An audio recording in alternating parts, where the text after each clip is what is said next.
Public chat. I see some folks in the public chat. Let me double check that we're live.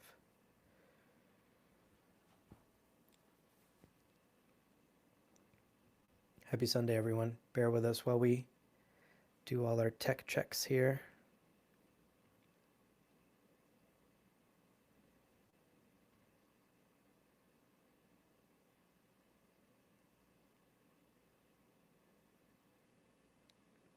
Okay, I see the stream. YouTube is telling me excellent stream quality. I'll believe it. And folks, let us know if there's any tech issues on your end. Can you hear us clearly? Can you see us clearly? Is there any delay? Is it laggy? Yeah, how does it sound? How are the volume levels? Do we sound good? That's the hope. This is going to be an That episode. that is indeed the hope. Okay, it's looking good on YouTube, and I can see the live chat.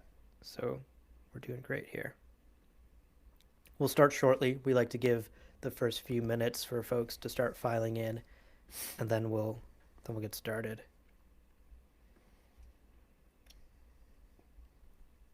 I should drop this in Discord that we are live now too.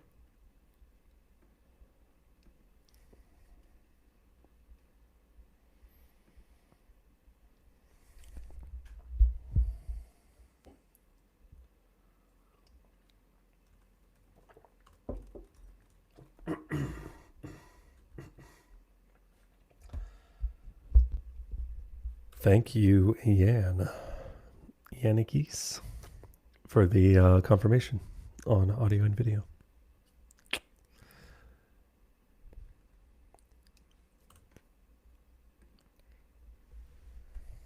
Okay, drop that in Discord. Stream is looking good. We'll give it another minute or two for folks to file in, and then we'll get started. Very excited. We have a bunch of pre-prepared questions in our script, like we usually do, and we'll touch on those, but really I'm hoping that folks are popping off in the chat today and we can kind of interact with everyone in real time.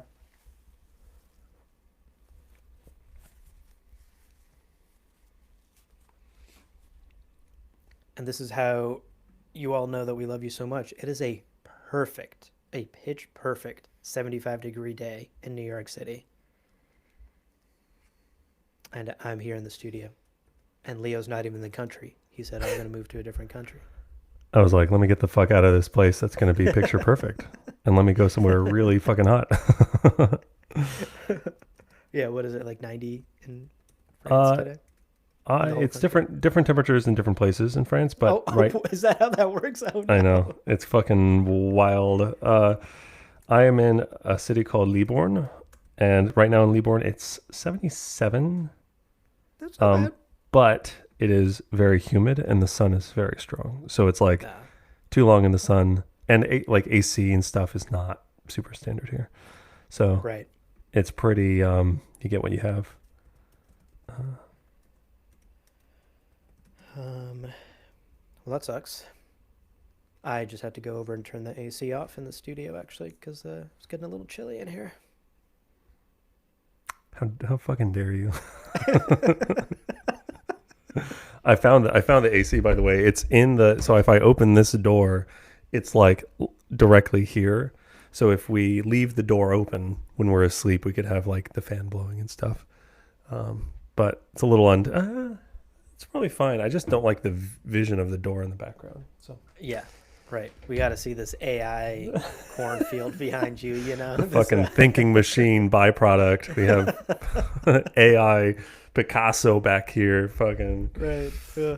Hey Claude, show me a fucking field. Laszlo's in the chat. Eli here as well. Yeah, what up Amazing. Everybody? I see Takako. Well, I think that's Takako's little profile picture. Amazing. Okay, well, let's get started, folks. We have a lot of ground to cover today, and of course, we want to answer your questions live from the chat too. So, if this is your first time here, welcome to a live recording of Gom Jabbar. If you've been here before, you know the drill. We have a script in front of us that we're going to try and get through for this episode, but of course we're going to have our eyes on the live chat this entire time, and so there will be moments where we will, go off on a little tangent and respond to something you've said in chat or highlight something you've said in chat and bring it up in the conversation. So definitely don't hesitate to be dropping your thoughts and questions in that live chat while we are recording. And as always, bear with us if there's any tech issues. Bear with us if we stumble through some stuff and have to do some retakes.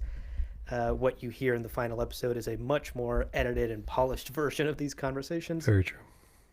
But these live recordings are always a fun peek behind the curtain for you folks to get a sense of what we actually record and then how it ends up into a final polished episode. Yeah, hopefully. And to answer your question, handle hidden 99, France is great. Thanks for asking. Yeah, I'm hitting 3 months in a day or two. So like I've been here for about 3 months. My parents stayed with us for like 3 weeks. And so that felt very different than like trying to find a routine in France. And this is the third address that we've lived in. We have a house, we bought a house, but we're not moving. Thank you so much. But we don't get to move in until probably mid-July, August. So we're in another Airbnb for a month, and then we're going to go stay with my in-laws for a few weeks. Yeah. Still a ways to go, but this place has good Wi-Fi and is really nice and is actually in the city, Libourne, which is where our house is. So we get to start to build some familiarity with like, I'm going to get my hair cut at a place where I might get my hair cut for the next 15 years. And that kind of feels cool. Wow. Oh my gosh. I mean, this is where we live now. We're Libourners. Right. You're a homeowner. Libournites. I know. Homeownership, dude. It hasn't even started yet and it's already making me grow sweat. A beard now that you're a homeowner? I can't. Baby faced until the day I die. Oh, amazing. My electric razor is dying. I do not have the charger. So also I can't even fucking, it's terrible. So maybe, Maybe I'll finally grow maybe a pencil thin French mustache. I'm going to hit y'all with it one of these days. Yeah. Oh, can't wait. It's going to be awesome. Libournaise, maybe. Like mayonnaise. Alrighty. So I'm going to hit record on my end here. I'm going to have a local going just in case because I don't trust the Wi-Fi here in the studio. Oh. Well, if you're going to do it, I guess I will do it too. Why not? Okay. You know what? Feel free. You know what? Fucking I will. I will feel free. I feel so free. Okay. Mailbag. No imports. Q&A, Chapterhouse. This is going to be crazy. Oh, is this going to fuck up everything? Wait. Okay, I'm not going to do it because I didn't have it going before. And I feel like it's going to fuck up the first side. Oh, yeah. Let's not mess that up. All right. All right. Yeah, I'm ready. You want to do the today? Sure. How do you feel about it? Great. Okay. Today on the show, we've made it through every page of Frank's novels. Today, we're fielding your questions as we process this wild, wild journey that we've been on for 6 years. Great. Welcome to Gom Jabbar, your guide to the iconic world of Dune. We'll be exploring the themes, philosophies, and characters found in the sandy depths of this vast universe, from Frank Herbert's groundbreaking novels to the adaptations on film and TV. My name's Abu. My name is Leo. And Leo, here we are. The final live Q&A for the book club series. We've completed Chapterhouse Dune, and we're here to talk about this entire series by Frank Herbert and answer our listeners' wonderful questions. Yeah, dude. And now it's no holds barred. Like we have the spoiler warning in the script here, but it's like today's spoiler warning is no spoilers except for all of Frank's books and like the Dune Encyclopedia and everything. So yeah, feels weird. Feels weird to have covered absolutely everything. So strange. Yeah, it's strange. Still kind of processing it, but we'll do so live together here on YouTube with our audience. Yeah, YouTube sponsored this is a processing therapy session. That's right. Yeah, that's right. Okay, before we get into all of the wonderful questions we have in our script here today, and also all of the wonderful questions that hopefully we'll get in the live chat from folks listening in. Let's knock out some housekeeping, starting, of course, like we're joking, with our spoiler warning. Typically for these book club episodes, we say, hey, as always, today's episode will contain no spoilers beyond the pages and books we've covered thus far, but today, that means all 6 of Frank Herbert's Dune novels. Yeah. Dune all the way through Chapterhouse Dune, because we have now covered all 6 books. Make sure you have read all of those before you continue listening. Indeed. And as always, a huge shout out to our Quisatz Hatterack level patrons. Seriously, Daniel Dion, Seth Redden Greer, Brad Hutchins, Kevin Mahinram, and Roger Young. Thank you so much. We have been doing Gom Jabbar for 6 years. The Quisatz Hatterack level was something we kind of jokingly made available.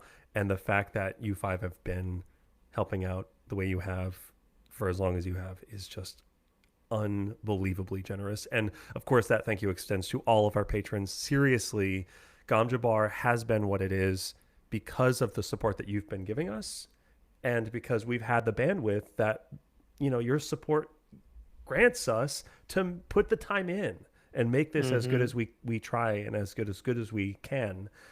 So thank you from the bottom of our hearts. Really, anybody who's supported us, it means the world. It truly does. And look, we get it. Money's tight. The economy's a mess. Here's your Strait of Hormuz update. It's still not fucking open. Is it still not open? Holy shit, I've not been paying attention. Maybe. And also the public feed listening to this 3 months from now, it'll be really sad if that joke still lands. Oh, no. True. Regardless, we understand that becoming a monthly supporter of a small show on the internet isn't always in everyone's budget. And becoming a monthly supporter of a small show on the internet isn't always in everyone's budget. So check out the Buy Me a Coffee link in the show notes below. It's just a place where you can toss us a one-time tip of any amount of your choosing to show your appreciation and to continue helping us do what we do. Indeed. Means the world. Okay, so that's housekeeping out of the way. Today's episode is a mailbag episode. We mentioned that already. We have some questions from you, the listeners. We also have a live chat going with a group of people. And we're basically here to respond to those questions, talk through them, process all these feelings we have having finished Chapterhouse Dune. Insane. We're going to start the episode really focusing on Chapterhouse Dune because it's the thing we just finished. And then we're going to expand in the later parts of the episode to the wider Dune universe. And finally, we'll wrap up on some fun off-topic questions. That's the game plan. Before we get into any of that, we're going to take a quick break. But don't go anywhere. When we're back, we're going to get right into your questions. Don't go anywhere. So, without further ado, let's get into it. Let's get to your questions, and let's start peeling back some of these feelings we've been building up over 6 years of book clubs. Let's do it. Welcome back, folks. Let's dive in, and as promised, we're going to start today's episode honing in on the Chapterhouse Dune specific questions. Yeah. Starting with this one from patron The Real Miles Tegg about the perfect government.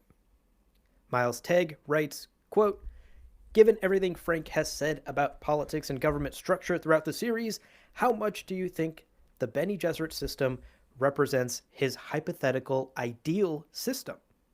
They live in a state of total surveillance of their top officials with excuse me. They live in a state of total surveillance of their top officials with the ability to do a vote of no confidence at any time.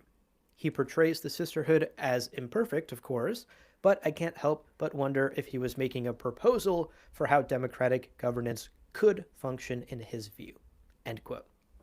Yeah. What a super interesting question, Teg. Yeah. Really loving where your head's at. Very strategic, very Miles Teg coded, I will say. Now, I will say, I think that Frank is doing what many sci-fi authors do, which is they look at some human system or human contraption and they expand it and they say, what would it look like if, and then expand it over, 30, 40,000 years and the Bene Gesserit and other memory and these other things, right? I do agree he's exploring how democratic governance could function, but when we're talking about like his hypothetical ideal system, Mm. Mm-hmm. I think that's where I'm pretty convinced Frank is pretty much a libertarian and is very like individual accountability, individual autonomy, small Yeah. government, but like to the extreme where he wants to be on his homestead, growing his own food and making his own energy and totally kind of self capable and that sort of thing. Yeah. Um, at least in his interviews, like that's the impression I get. So the Same. Bene Gesserit certainly are this like what if exploring democracy as if it were, you know, if it were absolute. But I think he provides the answer within, especially Heretics in Chapterhouse, that that is not in fact an ideal system. That Mm-hmm. really the ideal system, the thing that will last forever, is something like the Golden Path, right? This undefinable, flexible, different day to day, rising to meet unknown challenges of tomorrow, this unknowable thing that is in humanity's future that Duncan and Siona and the Hidden Jews and Cytail and all these people on this ship represent. I think like out there in the scattering somewhere is what Frank would say is the ideal system, right? Highly capable, highly adaptable, flexible individuals taking their own destinies into their hands is the thing he would like pop a beer cap off and be like, hell yeah, brother. Yeah. that's my take, at least. What do you think, Abu? I completely agree. I don't have a whole lot to add to that because I think you nailed it. I personally, based off of all of the research and work we've done and how we've immersed ourselves within Frank's stories and his interviews and his world for the past 6 years, I get the impression that he was not particularly someone concerned with answers to things, right? Solutions. I think that's a great point. Yeah. Like many writers, and in particular, like many sci fi writers, will take something, will take an issue they see in modern society, whether political or social or economic, whatever it may be, and incorporate it in their story to make some sort of commentary. This is what I think is working. This is what I think is not working. This is how it could work. I don't know Mm-hmm. that this is the solution, but maybe it could be. It's an exploration of what ifs. And I think Frank Herbert, in his stories, he certainly had political views. Mm-hmm. And he certainly No was kidding. opinionated about things that he felt were wrong or Yeah. misdirected or True. corrupt, right? But I don't think he necessarily was offering up solutions or alternatives to how we should do things. So I see the Bene Gesserit and the Honored Matres in these last two stories. I see them as continued explorations of potential governments by Frank Herbert and the continued pitfalls and warnings of those governments, right? What if we take this philosophy to the extreme? What goes wrong? What goes right?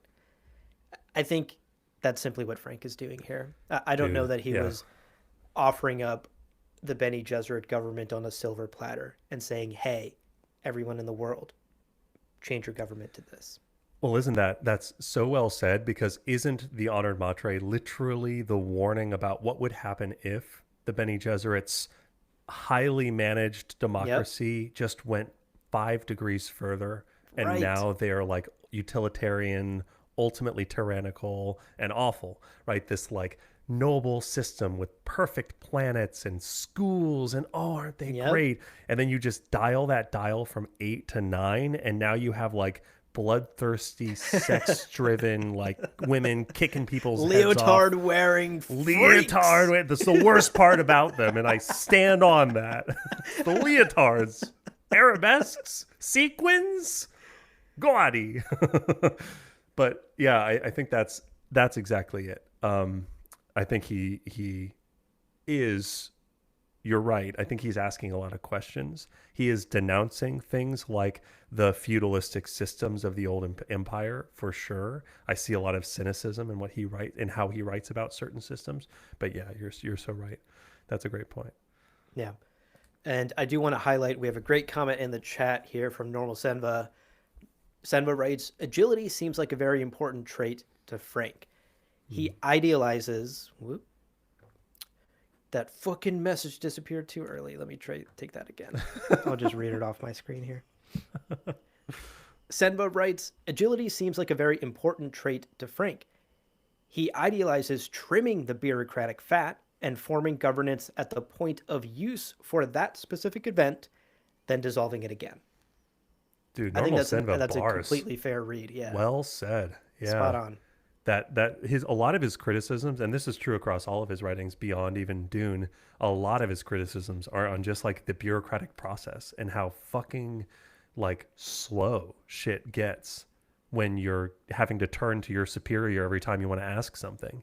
And I think that's a lot of where his like libertarian impulses lead you, because if you want to build a solar panel on your farm in upstate Washington, you just fucking do it. You don't have to like apply for a permit and talk to someone in Yeah. local So yeah, that's very Yeah, well said. it's very Agility. clear bureaucracy is a dirty word to Frank Herbert. Never say Yeah. that around him. Yeah, he'll kick you in the neck wearing his leotard. Yeah. I also want to highlight what Mark says here in the chat. That's very idealistic, Mark Yeah. writes. And I agree. And again, that's why I think Frank is not offering up a perfect system on a silver platter ready made for us to implement, and then we live in a utopia. I think Frank's pitfall was that he had some idealistic, optimistic, and unrealistic, I would say, views of humanity that maybe don't apply at scale. Yeah, but Applied also maybe on a personal level, you, me, my neighbors, sure. my small community, but does it apply at a state, at a nation level? That's where things get more complicated. Yeah, I mean, 100,000%. But let's not forget, Frank was an entertainer, a novelist, fucking writing fiction in the 50s and 60s, where he was in a genre that wasn't even studied in colleges. He wasn't, I mean, he was like a political speechwriter at one point in his career, but like, I think it's also a little unrealistic for us to be like, "Oh, I can't believe this fiction novelist was idealistic and optimistic." Yeah. It's like, I The think the sci-fi very author didn't solve government for us? What the fuck? how dare I think in retrospect, I'm like, the fact that he had such strong kind of ideas of and then really fucking explored them in his work and said something with his books. I'm like, oh hell yeah, dude. And I really appreciate it the more I think about it. Yeah, so great. Yeah. Great comments in the chat, folks. Okay, let's move on to our next question. This is an email from listener Colin asking specifically about Abomination. Colin writes, "Howdy, mate." Howdy, Colin. I don't know why. I don't know why I kept that in the script. I mean, it's super Howdy, important. mate. Really sets the tone. It sets the tone, Now I Colin's have a a friendly picture of chap. Colin in my mind. Well, howdy, mate. Do you want me do you want me Anyway, to read this in kind of a southern? You do it. Yeah, you're wonderful at accents. Do a Colin for us. Well, howdy, mate. Now, why is abomination and or being preborn not mentioned or important at all in the last 3 books? It feels strange that both becoming abomination and being preborn are such a pillar of the first 3 books, then basically never be mentioned again. Now, might be some mention of these things in God Emperor of Dune, but I haven't read that slog of a book since the book club. Yours truly, Colin. Oh my gosh, incredible. 10 out of 10. You knocked it out of the park. I mean, Colin Wow. did the work. Like any good movie, I was the actor who showed up and the script was well written. So That's right, great that's question, Colin. Love where your head's at. Love your accent. I'm sure I nailed it. Love your accent, Colin. What a great question. And I think what's kind of interesting is I literally hadn't considered this until reading Colin's email. Like Abomination just didn't cross my mind fair. for these last 2 books at all. And there's a couple of ways to approach this question. I think we should just state up front that there is no concrete answer for why Abomination just disappears from Heretics and Chapterhouse. There's no answer in Frank's books. There's no answer in the encyclopedia. So we're basically left to theorize here. And a couple of different theories come to mind for us when trying to explain why Abomination is no longer a factor for the Bene Gesserit in these latter 2 books. So, to briefly lay out these theories, theory number one is that, well, Leto and Ganima basically solved this back in Children of Dune, right? They kind of cracked the abomination code and figured out how to overcome it. So perhaps the Bene Gesserit simply took those learnings from the twins and incorporated them into their own acolyte training going forward, which would supposedly eliminate the threat of abomination if you can teach your acolytes to control it. You know what? I'm thinking in this moment, actually, there is a little bit of evidence that this is exactly the thing. Oh, yeah? And that is the Mirbella's Spice Awakening. They have a whole vocabulary now to talk about the what is the fucking word for it? We just read this. We just read this. Right, during book. Mirbella's awakening.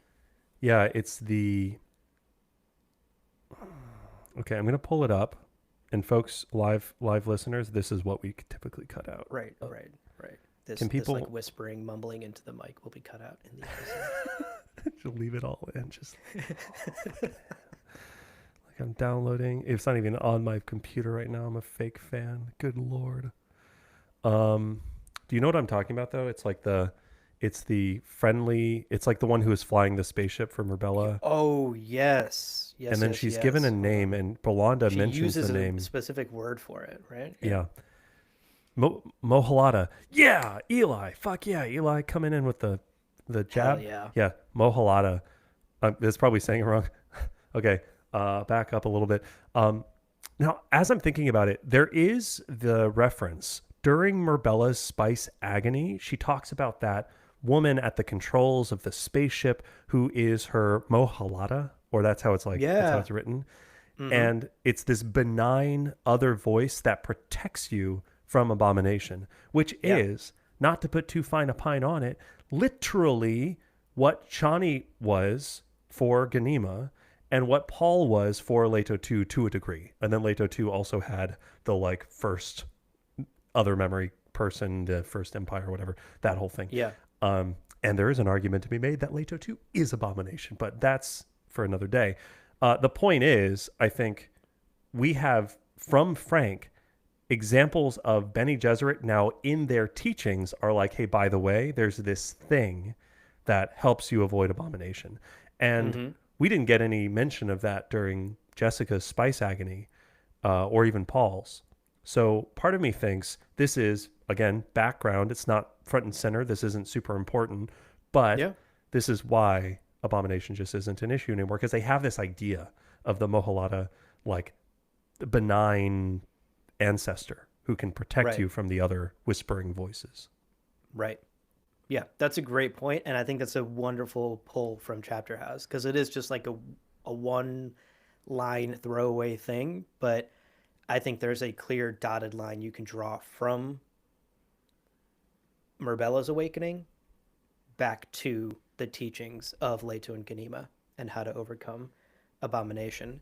So, I think that's a pretty hopeful interpretation, ultimately, of why abomination is no longer a threat. I like to think that the Bene Gesserit, for many generations now, have stopped killing children who show early signs of abomination. Sure. And have instead begun teaching their students to control it and to recognize those early signs and to use techniques like your inner Mohalada to stop abomination from overcoming you, like it did with Alia.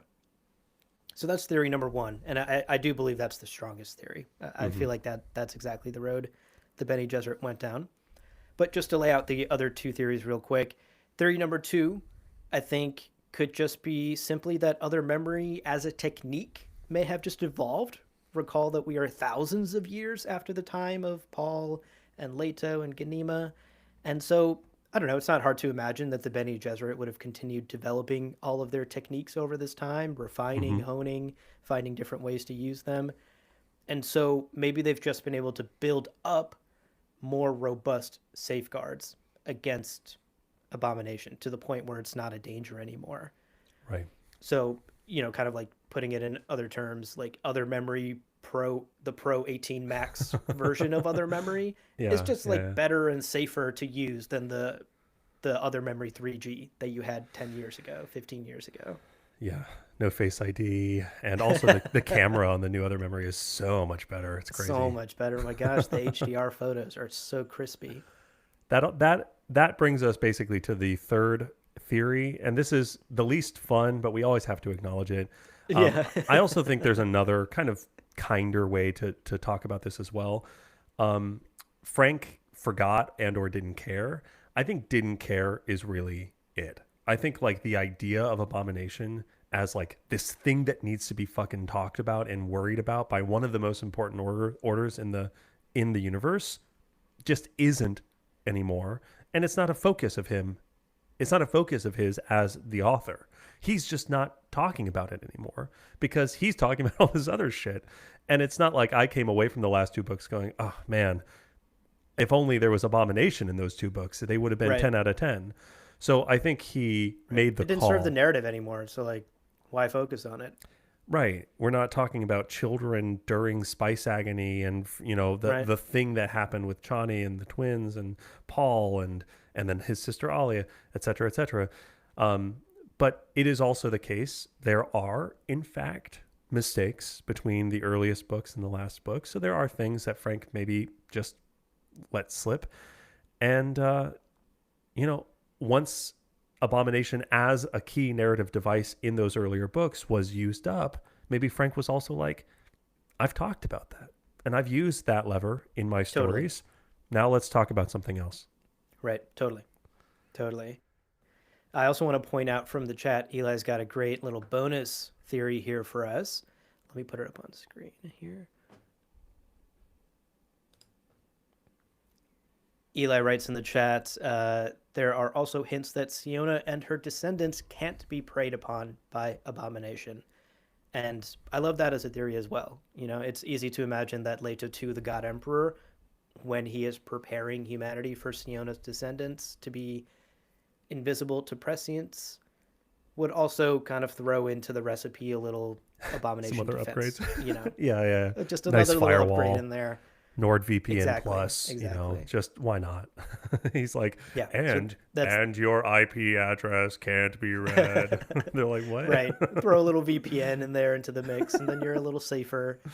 So that's a great point from Eli as well. Is I think Siona's descendants play a big role there too. They are just safer against the dangers that perhaps these early users of these abilities, the early prescient beings, were just like in the Wild West, you know, open to all the dangers that prescience brought. Yeah, I do want to address quickly too the comment that Mark Mueller left, which is Mark writes, seems like it's a big underlying fear in the last two books. It's basically Duncan's fear in the last book that the Reverend Mothers will think he's an abomination, question mark, which I love. I love a sentence with just a question mark at the end. Some call that a question, but sometimes the word order is a little interesting. So Mark, that's a good point. Like Duncan is afraid of the Reverend Mothers making certain deductions about him, but I think it's pretty clear from the text he's worried about them thinking him a Kwisatz Haderach, not an abomination. I mean, again, Yeah. maybe an abomination in the colloquial sense, like your fashion sense is abomination, but like the specific capital A abomination that is like you were a pre-born human who in the womb or before Bene Gesserit training, you are awakened to other memories.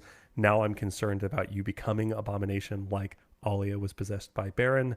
I don't think that's a concern because although he has his serial lives, and I think there are some big questions there. So I'll grant you as well, they don't know. I think if they're like, Right. oh yeah, he's a serial Gola, what does that fucking mean? I do think that there's some fear there, but I don't know that they would put the capital A abomination on him. And if they did, I don't know that that's even necessary. Like, I don't think O'Drade was thinking or worrying about that at all. And O'Drade was really the one who knew the most about everything other than Duncan himself.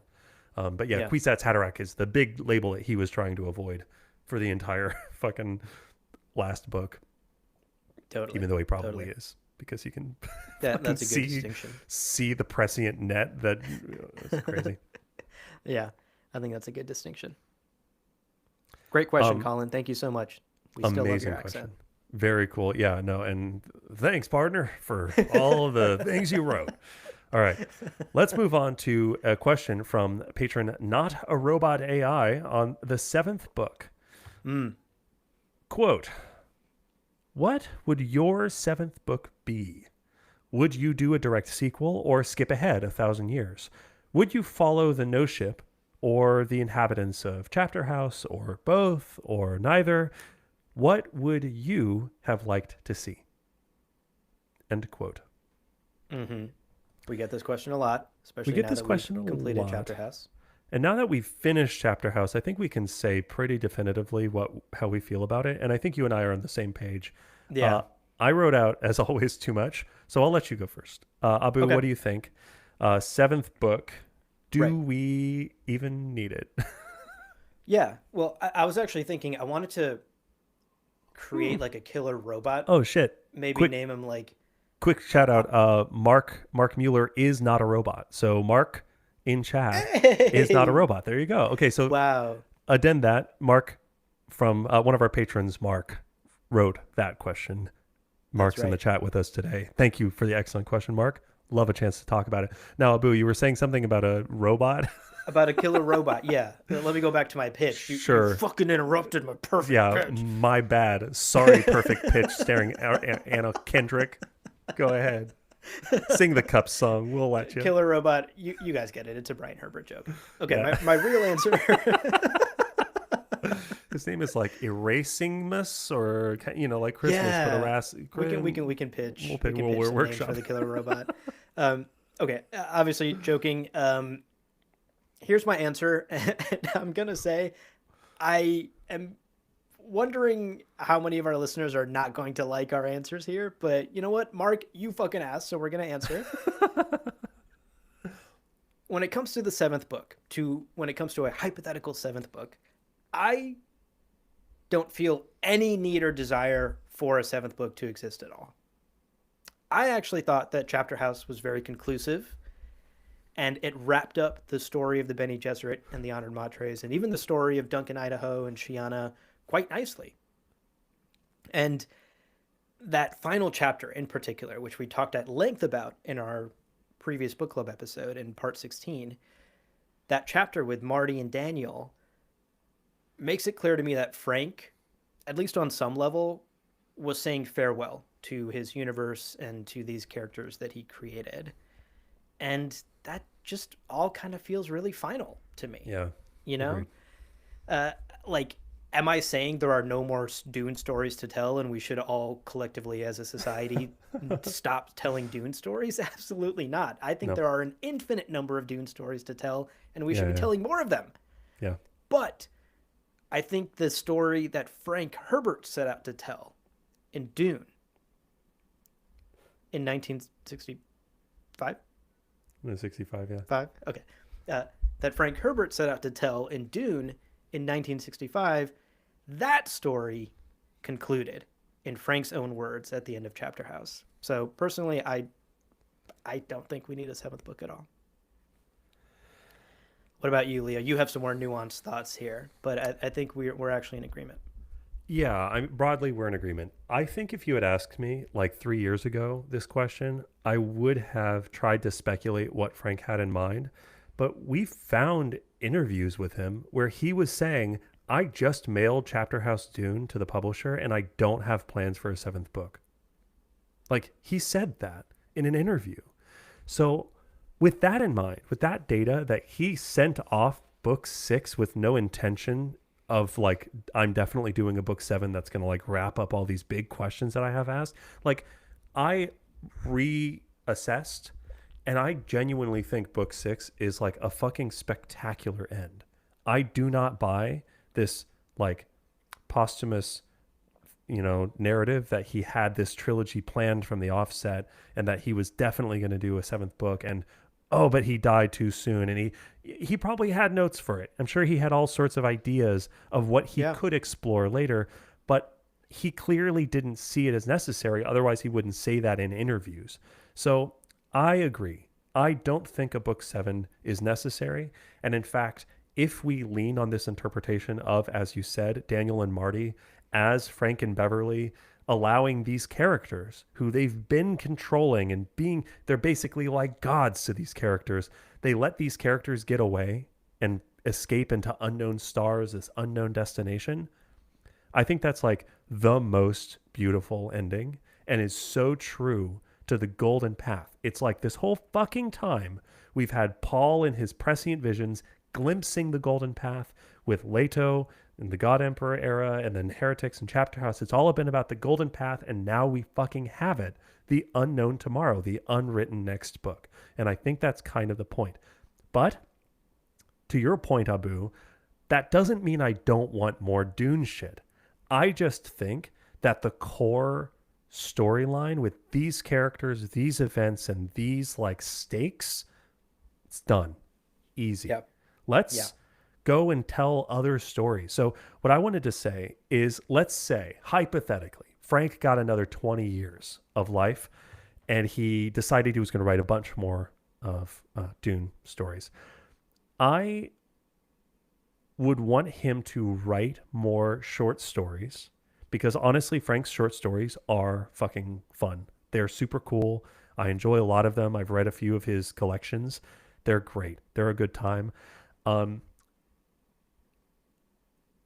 I have also heard that the earliest drafts of God Emperor of Dune was written in the first person as Leto's journal, and then later he excerpted specific little like entries to make these scenes to make the book that we hold in our hands and we read.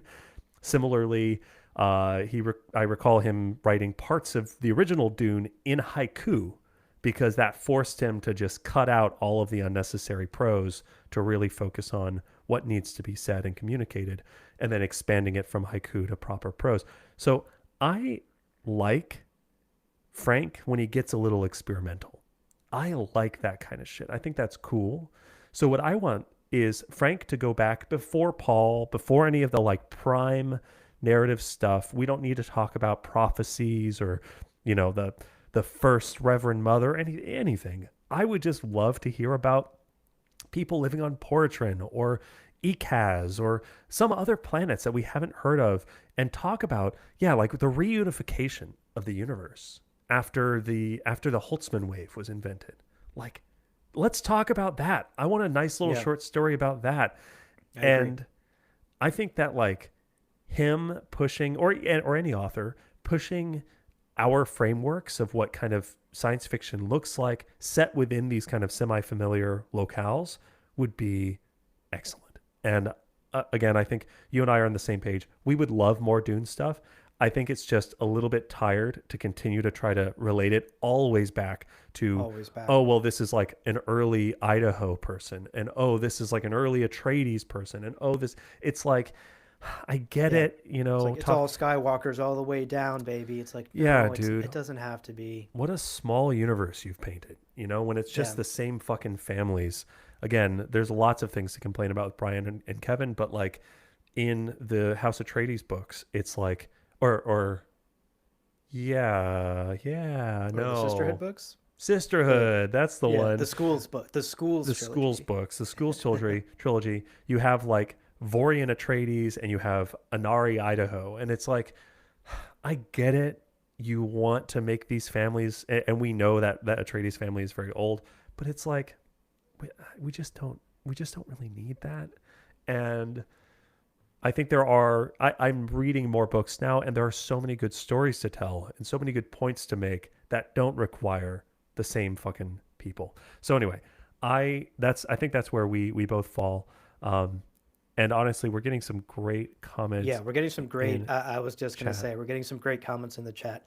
I want to start by highlighting this one from Mark, since Mark asked this question. Mark writes, I think he would have kept writing them until he died, which, of course, he did, but he didn't have a grand narrative plotted out ahead of time. Right. I think that's true. I agree. I think that's true. Yeah. That's a great point. I do think he would have kept writing them until he died. Because the money was worth it. I don't know if y'all saw that George R. R. Martin interview, but George R. R. Martin talked to Frank one time when they were both still alive and George was a young writer. And Frank basically admitted to him that he was getting sick of writing Dune, but the paychecks were just too good. Holy shit. I mean, so it kind you know, that is also what happened to Asimov with Foundation, you know, like he didn't want to keep writing Foundation, but the paychecks were just too good. And you just got to keep churning out the thing that makes you a ton of money and is your livelihood. So I agree. I think you would have kept writing them. Yeah, and even to like Yannicki's yeah, I don't know how you want me to say your name. Yannicki's point, like if you had to, would you skip or continue? I would continue.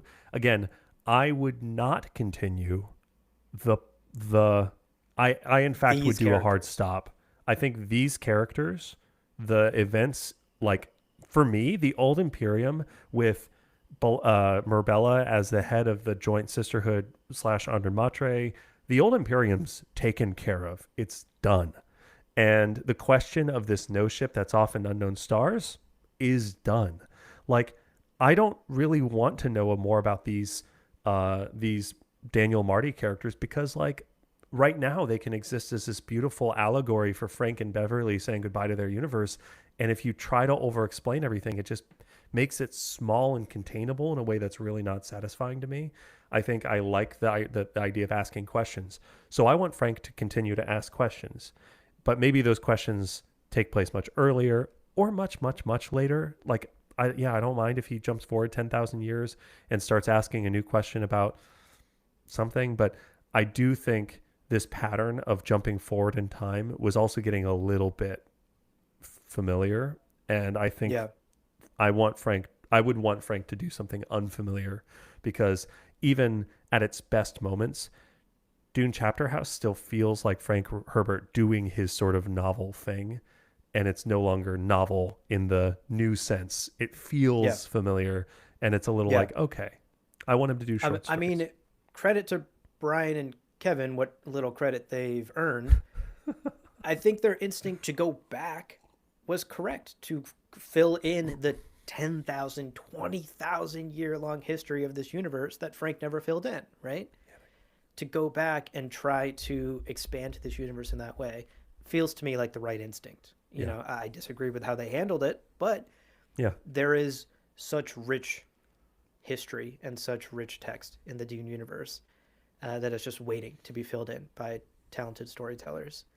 There's 10,000 years of incredible history there that I think is worth mining. And it would have been fun had Frank continued his stories if he had maybe gone down that path and gone back and actually written his version of the Butlerian Jihad or gone back and written a story about, a lost spaceship out on the fringes of the Imperium that has nothing to do with Paul and his empire. Those are the stories that I would have preferred Yeah. rather than a continuation of Duncan and Shiana and Yeah. Yeah. fucking Scytale. Yeah. I mean, to the point that John Body Shots Curtis makes, he gave us all we needed to finish the tale ourselves in our minds. We were no longer novices. I like that a lot. That's very cool. Yeah, beautifully said. Zaptagus. First, I wanted to shout out Zaptagus' excellent comment that Book 7 plot twist Daniel and Marty are just Jesse and James from Team Rocket, which is like so funny. Um, excellent. But then That's so Zaptagus funny. follows up with uh, liked some more about the in between children and God Emperor when Leto was mid metamorphosis in his shifting mindset. I think that'd be great. A little novella about Leto really questioning maybe the point at which he no longer considered himself human, right? And the like deep feelings of I'm leaving this behind really truly now. And I think that could be really beautiful. And I agree. Like that's a huge chunk of Yeah, time that again, we don't need anything that's too revolutionary or eye-opening, but something political, but something like poetic and pensive and that asks some good questions. I'm here for it. Along those lines, oh, and Yannick, thank you. I appreciate that. And greetings from France, Luxembourg. Yeah, so Mark said, I'd skip a few thousand years, new planets, new honored degenerate, oh my God, it's hard to say. New honored Jesuits or Benny Matres. Benny Benny Madres. I Benny like that. Matres gives me Benny Hanna's vibes, and I don't know why. Maybe it's just the way I said it. Um, yeah, I mean, sure. Yeah, Like, it'd be fun to see the tree planet with the sapient like tree houses. Like some of the things from the scattering are so weird. We don't need to fully flesh them out, but it'd be fun to see some of them. But I think the point is like there's mystery all throughout the journey, and it'd be fun to crack open some of that mystery anywhere and discover Yeah, new mysteries. Again, give me my fucking Empalaros novella, please, that's right. please. I'm tempted to That's make right. it. Maybe I'll make it like a dude. Maybe I'll make it like a horror sci-fi video game where you're like stuck on the Yeah, Empalaros. hell yeah. I'm in. Let's do it. I need to figure out. I Okay, mean, I I'm want to working end on it. this. I want to end our discussion on this with Normal Senma's incredible comment here in the So live good. Oh chat. my god, thank you. Yeah, Senma writes, "My Dune novella would have a support group called Descendants and Spouses of Duncan, Idaho. The acronym would be DASOIDI, DASOIDI, amazing. DASOID. And Senma says that this support group has been around for centuries and centuries. That's Love it. so funny. Yeah, Love it. like I Duncan, would read that Idaho's like novella. blown up and but by a fucking grenade or whatever, and then the grieving widow receives a card and it's like, call us, we know what you're going through, and she's like, who is this? And they're Who is just like, this? it's just a group of women. We're the They're like, secret yeah, society of former spouses of Duncan, Idaho. DeSodi. It's a card that just says DeSodi. This is incredible. That's such a good. Amazing. I love that. Okay. Mark, thank you so much for the question. Thank you for giving us the space here to share our thoughts. And the live chat has been excellent here. We Yeah. all have some Very great true. ideas about what could and should have happened with future books beyond Indeed. Chapterhouse Dune. Now we're going to take a quick break. Don't go anywhere. When we're back, we've got some more questions about the Dune universe more broadly. So don't go anywhere. We'll be right back. Yes. Excellent question from Mark. Let's move on to questions about the broader Dune universe, something that is not as much focused on just Dune Chapterhouse. That's right. Let's widen our scope. Welcome back, folks. Let's widen our scope now. We have Yeah. some questions here from our audience about the wider Dune universe. And I think it'll be interesting to tackle some of these now that we have completed all 6 of Frank Herbert's novels. So let's begin with a question from listener Anais about maternity. Anais writes, I was wondering if there were descriptions about pregnancy and maternity traditions or customs in Dune, other than within the Fremen. I don't have much hope given that the books and encyclopedia were written by men, but I thought I'd ask, in case I was wrong and there was enough info to do an episode on this topic. Yeah. Great question, Anais. Great fucking instincts because, yeah, sci-fi book series from the 60s, big old sausage party, lots of fellas. I will say, though, something in your question caught my eye. It is not necessarily the fact that only men wrote the Dune Encyclopedia This is because, true. fun fact, Dune Encyclopedia has about 43 authors and includes a number of women. It is hard to get an accurate count because we haven't finished processing all of the documents from the Fullerton archives, but I did a quick summation. In fact, a full third of the existing Dune manuscripts that we have for the Dune Encyclopedia were submitted by women, who were a lot by Christine Watson, but by other women as well. So it is kind of cool. We have some representation for ladies in the authorship of the Dune Encyclopedia. Yeah.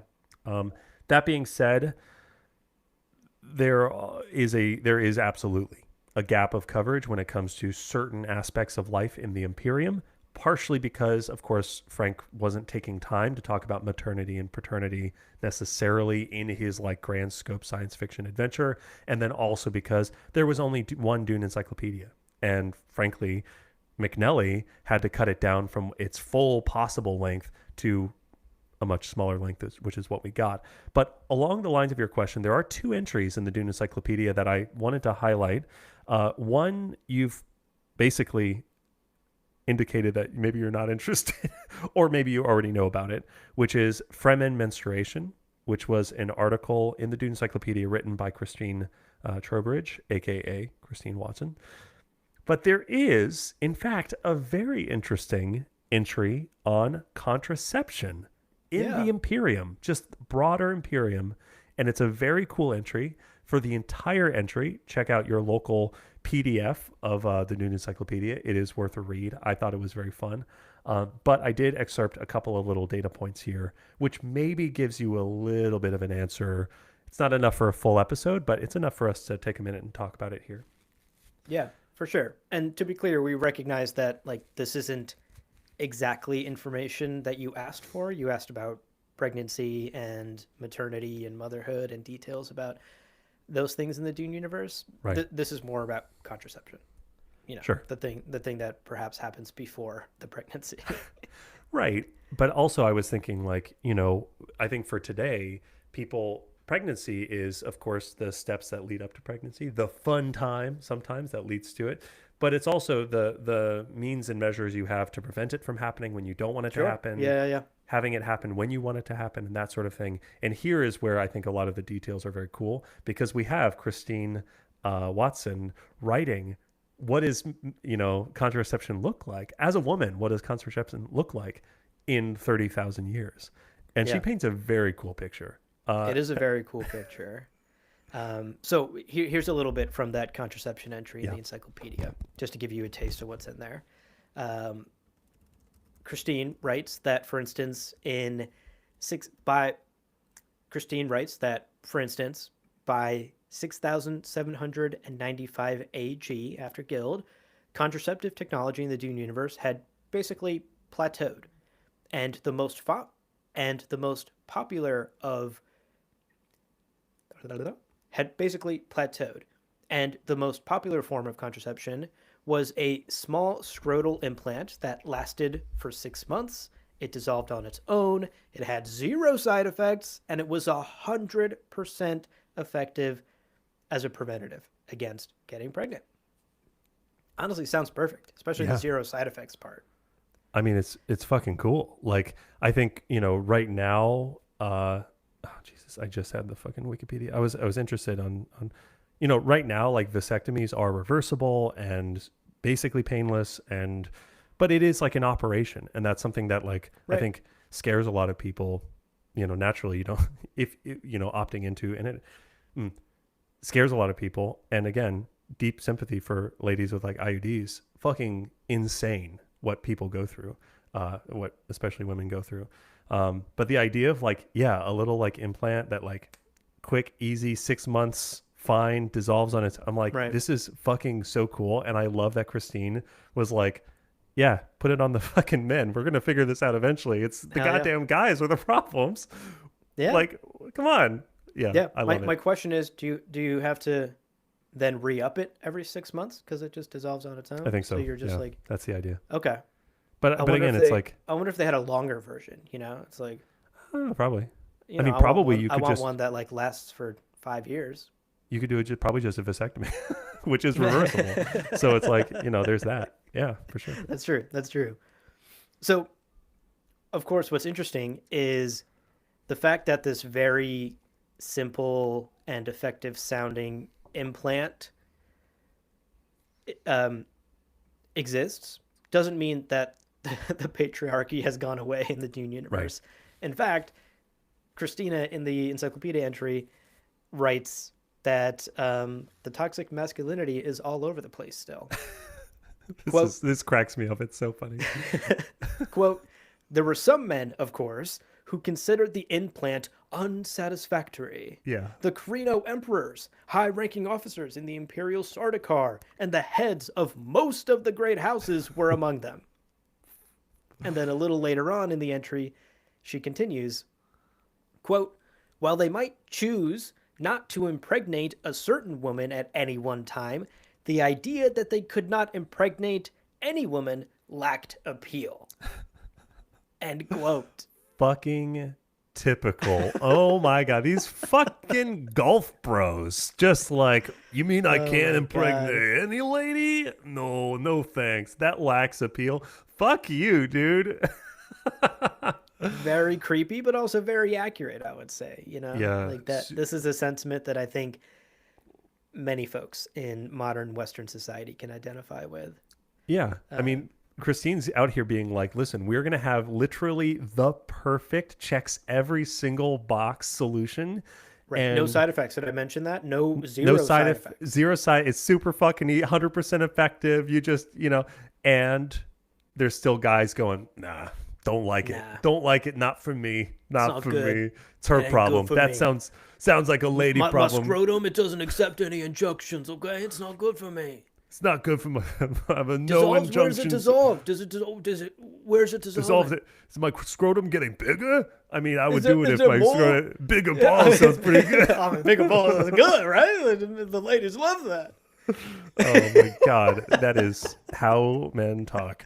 Yes, so I love that. And again, jokes on the fucking guys, right? Like she's talking about all the heads of major houses because we also know that they are mostly hooked up with Bene Gesserit of Secret Order, That's the funniest part. Yeah. controlling everything. They're so fucking, oh, I want the reins of control at all times, and like surrounded by Bene Gesserit going, yeah, sure.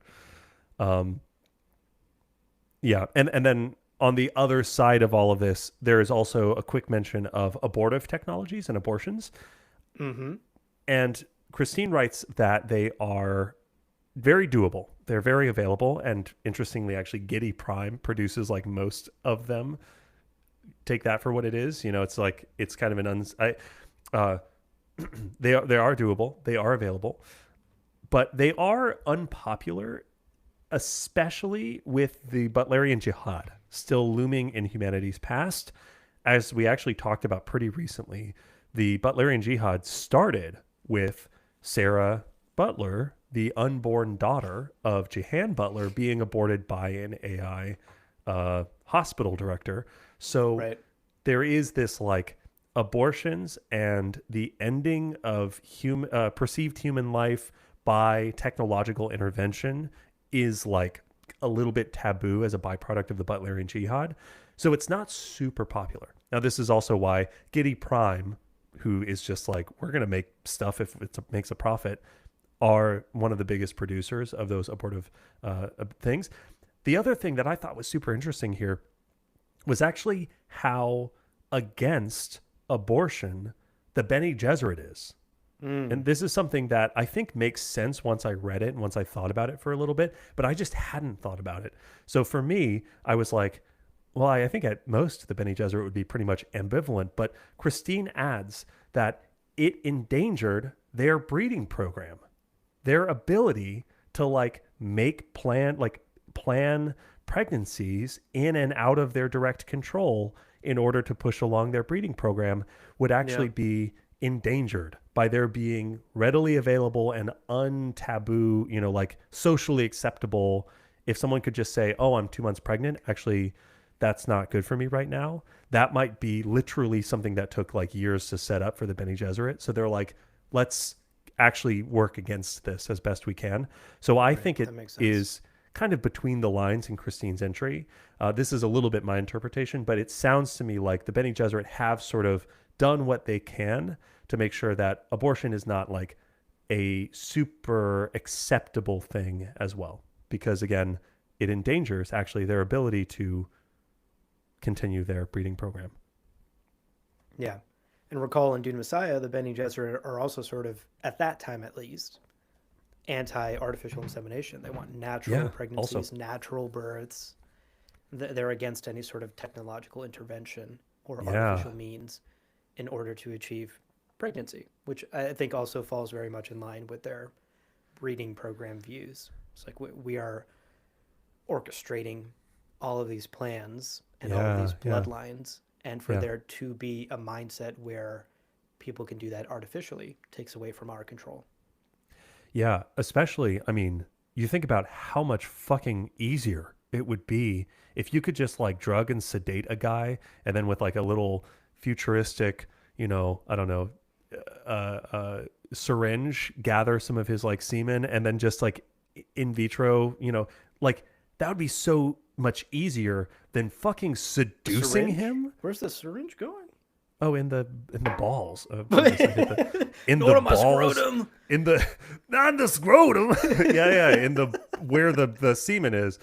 But my point is, like, imagine a world in which the Bene Gesserit were okay with like getting people's genetic information in other ways, the whole thing to be like, the fact that they literally are like, you know what, instead of doing that, instead of doing in vitro fertilization and like artificial insemination, we're going to dedicate your entire fucking life, Margot Fenring, into seducing the nobles we point you at, is kind of crazy. Like Yeah. that they have entire lives just dedicated to like, yeah, you're going to go to that party, you're going to seduce him, you're going to make sure he finishes inside of you, and you're going to take that genetic material away and carry that child to term. It's very restrictive. And I love actually, yeah, this comment from Mark in the live chat. The most interesting bits of world building for Mark is that the world of Dune is so religious and so conservative in many ways, like this thing, like the Bene Gesserit won't use in vitro fertilization. So very interesting there as well. Yeah. Yeah. And Senva has a great point here in the chat as well. The refusal, Senva writes, the refusal to employ artificial insemination is so restrictive, but in the end, they do adopt axolotl tanks. Yeah. Again, literally turning a woman into a living vat womb rather, rather than the alternative, I guess. But again, it's because axolotl tanks have their own benefits. Yeah, I think the end of the day, the Bene Gesserit represents this incredible power of women in the universe, but it's also interesting the ways in which they are ultimately utilitarian toward their ends and are willing to really do anything if it achieves what they want to achieve within their kind of restrictions. That's true. And then for John Curtis, John Curtis just quickly said, I figured the mother was always aware she was part of a breeding program. I think that's true, but keep in mind that some women, especially if they were like a Bene Gesserit of secret order, secret rank with a high-ranking noble, that noble, if abortion were like super fine with society, that noble could be like, actually, it kind of rubs my wife the wrong way that you're pregnant, so we're just going to get you to abort the child. And that would be totally fine if it were fine socially. But I think the point in Christine's article is that they've worked to make sure, like, it is not okay. People don't like that. So then if your concubine is pregnant, you as the duke or whatever are going to be like, well, I guess I have a child now, and there's nothing I can do about it. At least nothing savory that everyone would be on board with, right? Yeah. Yeah. Well, Anais, we got a little off track there, but your wonderful email certainly opened up an interesting conversation. And again, we recommend you check out at least those two entries in the encyclopedia, the one about contraception and the one about Fremen menstruation. A lot of interesting details there that aren't necessarily about maternity and motherhood, but certainly are some fun world building around those ideas that fall in line with some of the themes of the story as well. Yeah. I just keep fantasizing about like, yeah, if we did a Gom Jabbar Dune Encyclopedia Part 2, what are the entries we would cover? And I promise you folks, if Abu and I put together like a Dune Encyclopedia Part 2, we would work so hard to make sure that there was a ton of representation, because that is absolutely one of the missing pieces of a lot of these works from 60 years ago, is like there just isn't a lot of perspective that isn't like straight white males, right? Yeah, totally. That's true. Maybe someday. Maybe someday. Well, that carries us into a question from listener Isabel about Paul's jihad. Isabel writes, quote, why is the jihad going to happen regardless of what Paul does? I don't see how the jihad could have spread with I don't see how the jihad could have spread with Paul gone. The Fremen don't understand the Spacing Guild and their need for spice without Paul, which would mean that they wouldn't be able to travel the universe. Second, why do the Fremen want to kill people who don't believe in Paul? I need to make my window bigger so I'm not fucking scrolling. Why do they want to kill people who don't believe in Paul? As far as I can tell in the first book, they don't seem to want to convert anyone to their beliefs. The books, at least that I have read, talk about the jihad as inevitable, but I feel that puts a lot of the blame on the Fremen as the followers of Muad'Dib. They are a violent people, but not senselessly. They believe in Paul, but at least in the first book, as the precursor to the jihad, don't show wanting others to comply to their beliefs. Does Paul fundamentally change them in the time between Dune and Messiah? End quote. Such a great email, and I think so important to consider in the lead up to Dune Part 3, where, at least from the teaser trailers we've gotten so far, we're getting a lot of jihad imagery, and we're almost certainly going to at least see parts of the jihad on screen. Yeah. And it's worth sort of questioning what made this break out in this way. You know, why didn't this just stay contained on Arrakis or stay contained within the desert? How did this blow over into the rest of the galaxy? And how did it get so violent? I think these are really important questions. So I loved this email from Isabel. And I think on a certain level, we can see where she's coming from, right? Like, it doesn't necessarily feel like it's a foregone conclusion. Oh, wait. Whoops.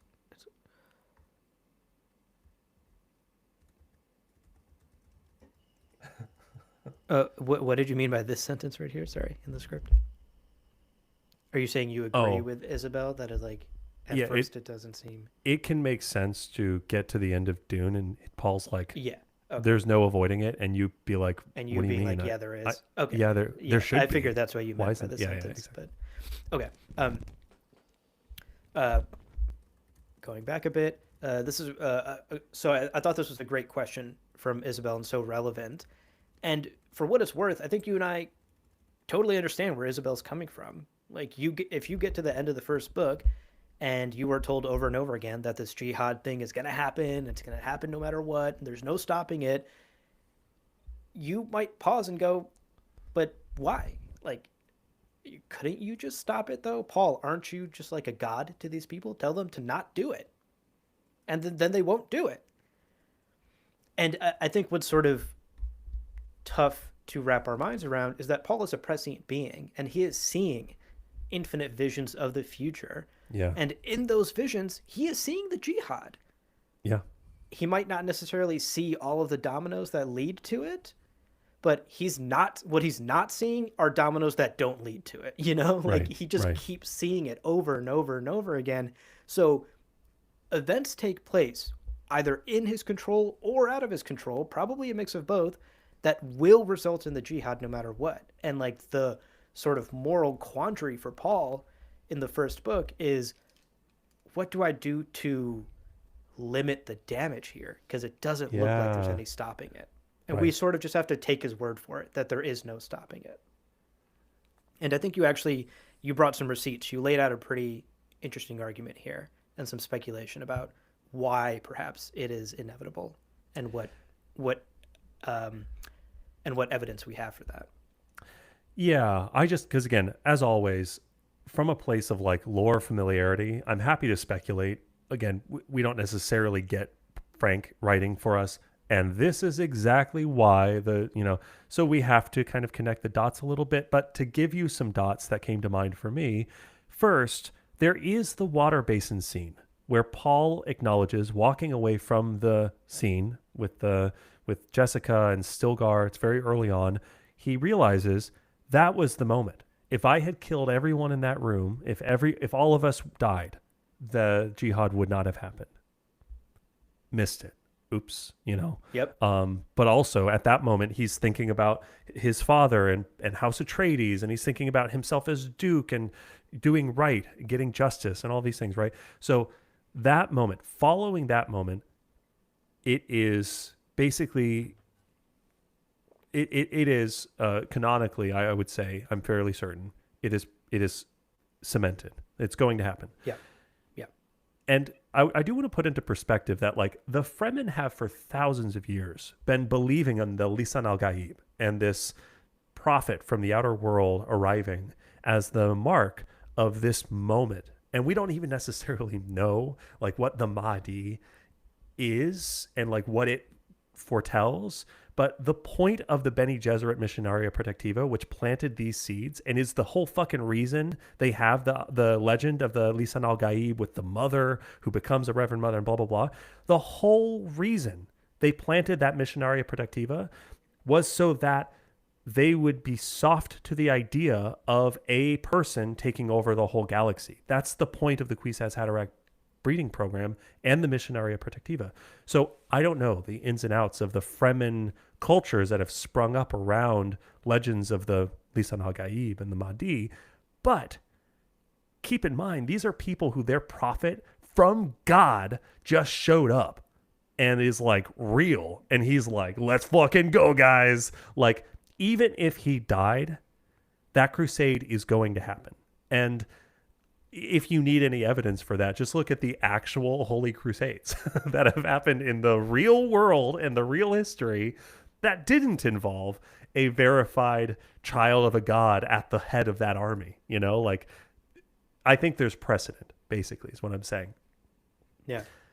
I also think there's a very clear analogy in the second coming of Jesus Christ. Like, Yeah. that's a thing that many folks around the world believe will happen and are waiting to happen. Maybe not in their lifetimes, but at some point in humanity's future, they believe that will happen.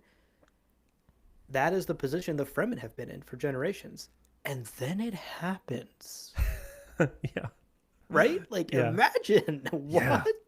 Dude. Yeah. Yeah. I mean, at a certain point, like, I think at the point at which that happens, a lot of things would happen as a result of that, without doubt.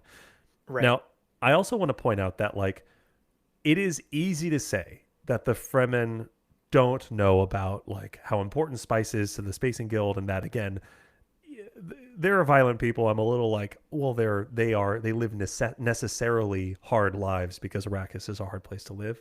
I wouldn't necessarily classify them as violent, but whatever, that's fine. It's kind of semantic. I do think that it is worth acknowledging that they are incredibly technologically and systemically advanced people with some of the best manufacturing on Arrakis.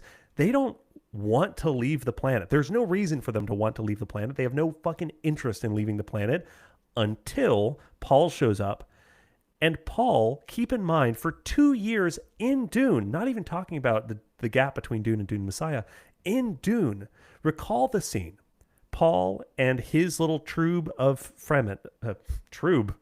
Troop. His little troubadours. His troubadours. Paul and his little troop of Fremen, actually, when they capture Gurney Halleck, and then there's that fight with Aram Sham, the Sardaukar officer, and that whole sequence, right? And Gurney still thinks Jessica's the traitor, and that whole sequence. In that sequence, Paul delivers this line, quote, "The people who can destroy a thing, they control it," end quote. And I brought that quote up because for 2 years, Paul is leading the Fremen in attacking spice storages of the Harkonnens, drawing them out into the desert to kill them and all these things. I think at a certain point, if Paul were to die, the Fremen understand very clearly how strategic and important the spice is, and they have learned the idea that if all they have to do is control the spice, and if they control the spice, anyone will do anything, because controlling the spice will lead to the collapse of the Spacing Guild, the collapse of the Empire, the collapse of everything. Everything stops with the control of the spice. They know that. I'm pretty sure it is. I'm pretty confident in saying that based on the data points in just even the first book, the Fremen know enough that they could just wall off spice entirely, and then anyone would do anything to get spice back. So it's like, yeah, they don't necessarily understand the ins and outs of the Spacing Guild and spacing navigators and all that shit's, it's just not relevant to them. But whoever shows up to their door going, please, what do you want? We need spice. They would be able to demand anything. They'd be like, yeah, take us to that other planet and we'll give you a little bit of spice. And like, that would be so easy for them to do.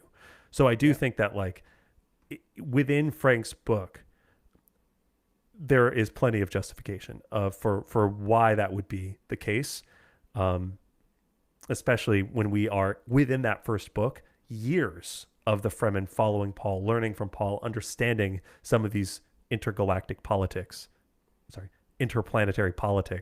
that Paul has introduced to their purview, right? Yeah, definitely. I also think, I think a part of Isabel's question I found interesting was her questioning why the Fremen suddenly care if other people believe their religion, because they've been in the desert for generations now with their own culture, with their own beliefs. They don't seem to have any sort of missionary culture Yeah, that sends no. out Fremen missionaries to Yeah, try and convert people from Arakeen or Carthage or any of the other yeah, cities on Arrakis, right? Like they don't care what you believe. yeah, They have their own system. So why suddenly, once Paul arrives, are they hell bent on converting the rest of the Imperium? Why would they want to do that? And I think that is a much larger question that dips into some philosophical ideas around radicalism and groupthink and politics. Because, like you stated, Paul introduces the Fremen to a world of galactic politics that they've not had a hand in. And now Paul's politics are also the Fremen's politics, and those two things become intertwined. And so the jihad necessarily, I think, was also a political act for Paul, this new emperor who usurped a thousands year long throne to establish his dominance and to get people to fall in line and follow him. It's easy to imagine many of the great houses refused to follow him. That's actually how Dune Part 2 ends. And so this jihad is almost a political necessity on top of a religious one.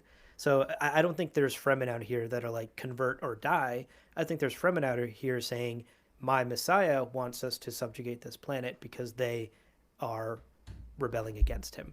And it is my right, holy duty to do so. right.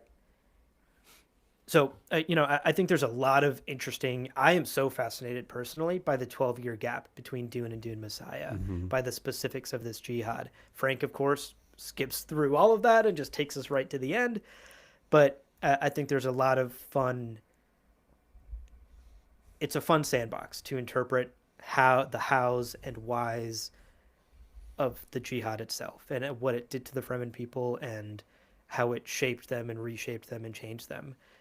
I think one thing I will say to wrap up here, my thoughts on it, I don't think that all the Fremen converted whole cloth, No. and I don't think they stayed converted through 12 years of bloodshed and horror, right? Like, Yeah, yeah, yeah. what? Maybe at the start, many young folks were like, Paul Atreides, our Messiah, this is all changing. Luke Stilgar's a believer. And once they got sent out and did some horrible shit on some other planets for a couple of years, they probably came back like Farouk, Yeah, jaded yeah, yeah. and no Totally, longer believers in Paul Muad'Dib, their Messiah. And I'm sure that trajectory happened for many Fremen as well. It's like totally. you're swept up in the initial groupthink and excitement of this magical, frankly, magical thing happening. And then the reality of a bloody jihad sets in, and you're like, this is not what I signed up for, actually. And I suspect that played a big role in the rise and fall of the Fremen and the jihad as well. So I think there's a Yeah, lot of great point. interesting questions about the jihad and the whys and hows of it all. I'm glad we had some space here, thanks to Isabel's email, to talk about it. Plus, Isabel, I don't know if you've read Children of Dune yet, but like Jakaruru represents an entire city of Fremen who basically aren't complying with Yes. normal Fremen customs and law. I think Yeah. Jakaruru is interesting because it introduces us to the fact that, yeah, the Fremen are not a monolith. As much as they are considered one by all of these off-worldy, pasty fucking people coming from whatever planets, the Fremen are multifaceted as well. So, you know, broadly, I think that maybe helps clear things up a little bit. But yeah, again, I hope super so. interesting question. And Yeah. again, I hope that Villeneuve in part 3, I've heard that, yeah, he does tackle a little bit more of this, like, show the carnage, show the disillusionment and the fear of not being in familiar situ, right? For Fremen. Yeah.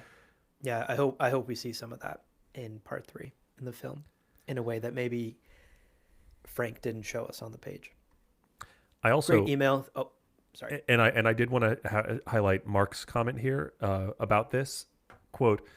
I think one of the big points is that while groups can be manipulated by their leaders, leaders are also subject to the will of the people who follow them, which is, I think, very poignant for Yeah. sure. I think Frank talks a lot about the risks of following the charismatic leader. And I think along the lines of some of like Otrade and Terraza's conversations, I think there is there is the idea of momentum that gets away from the individual's ability to steer anything. And what does it mean to actually have your hands on the reins? So for sure, I think that's a great point. Definitely. Isabel, thank you so much for the great question and the great conversation we were able to have because of it. Indeed. Um, One sec. I'm going to make a quick edit. We're running long, and I think I'm going to cut this question because I feel like we've kind of addressed it. I don't know that we've addressed that at all, but it is very funny to me because I had not. Yeah, Had you heard that? I, I had heard that. Um, we can. I think we'll have many opportunities to address Yeah, we can. We'll that talk leading about up it to the the next time we movie. talk about Yeah, when there's like a yeah. longer final trailer or We'll something. save it for like a movie Q&A or something. Yeah. Okay.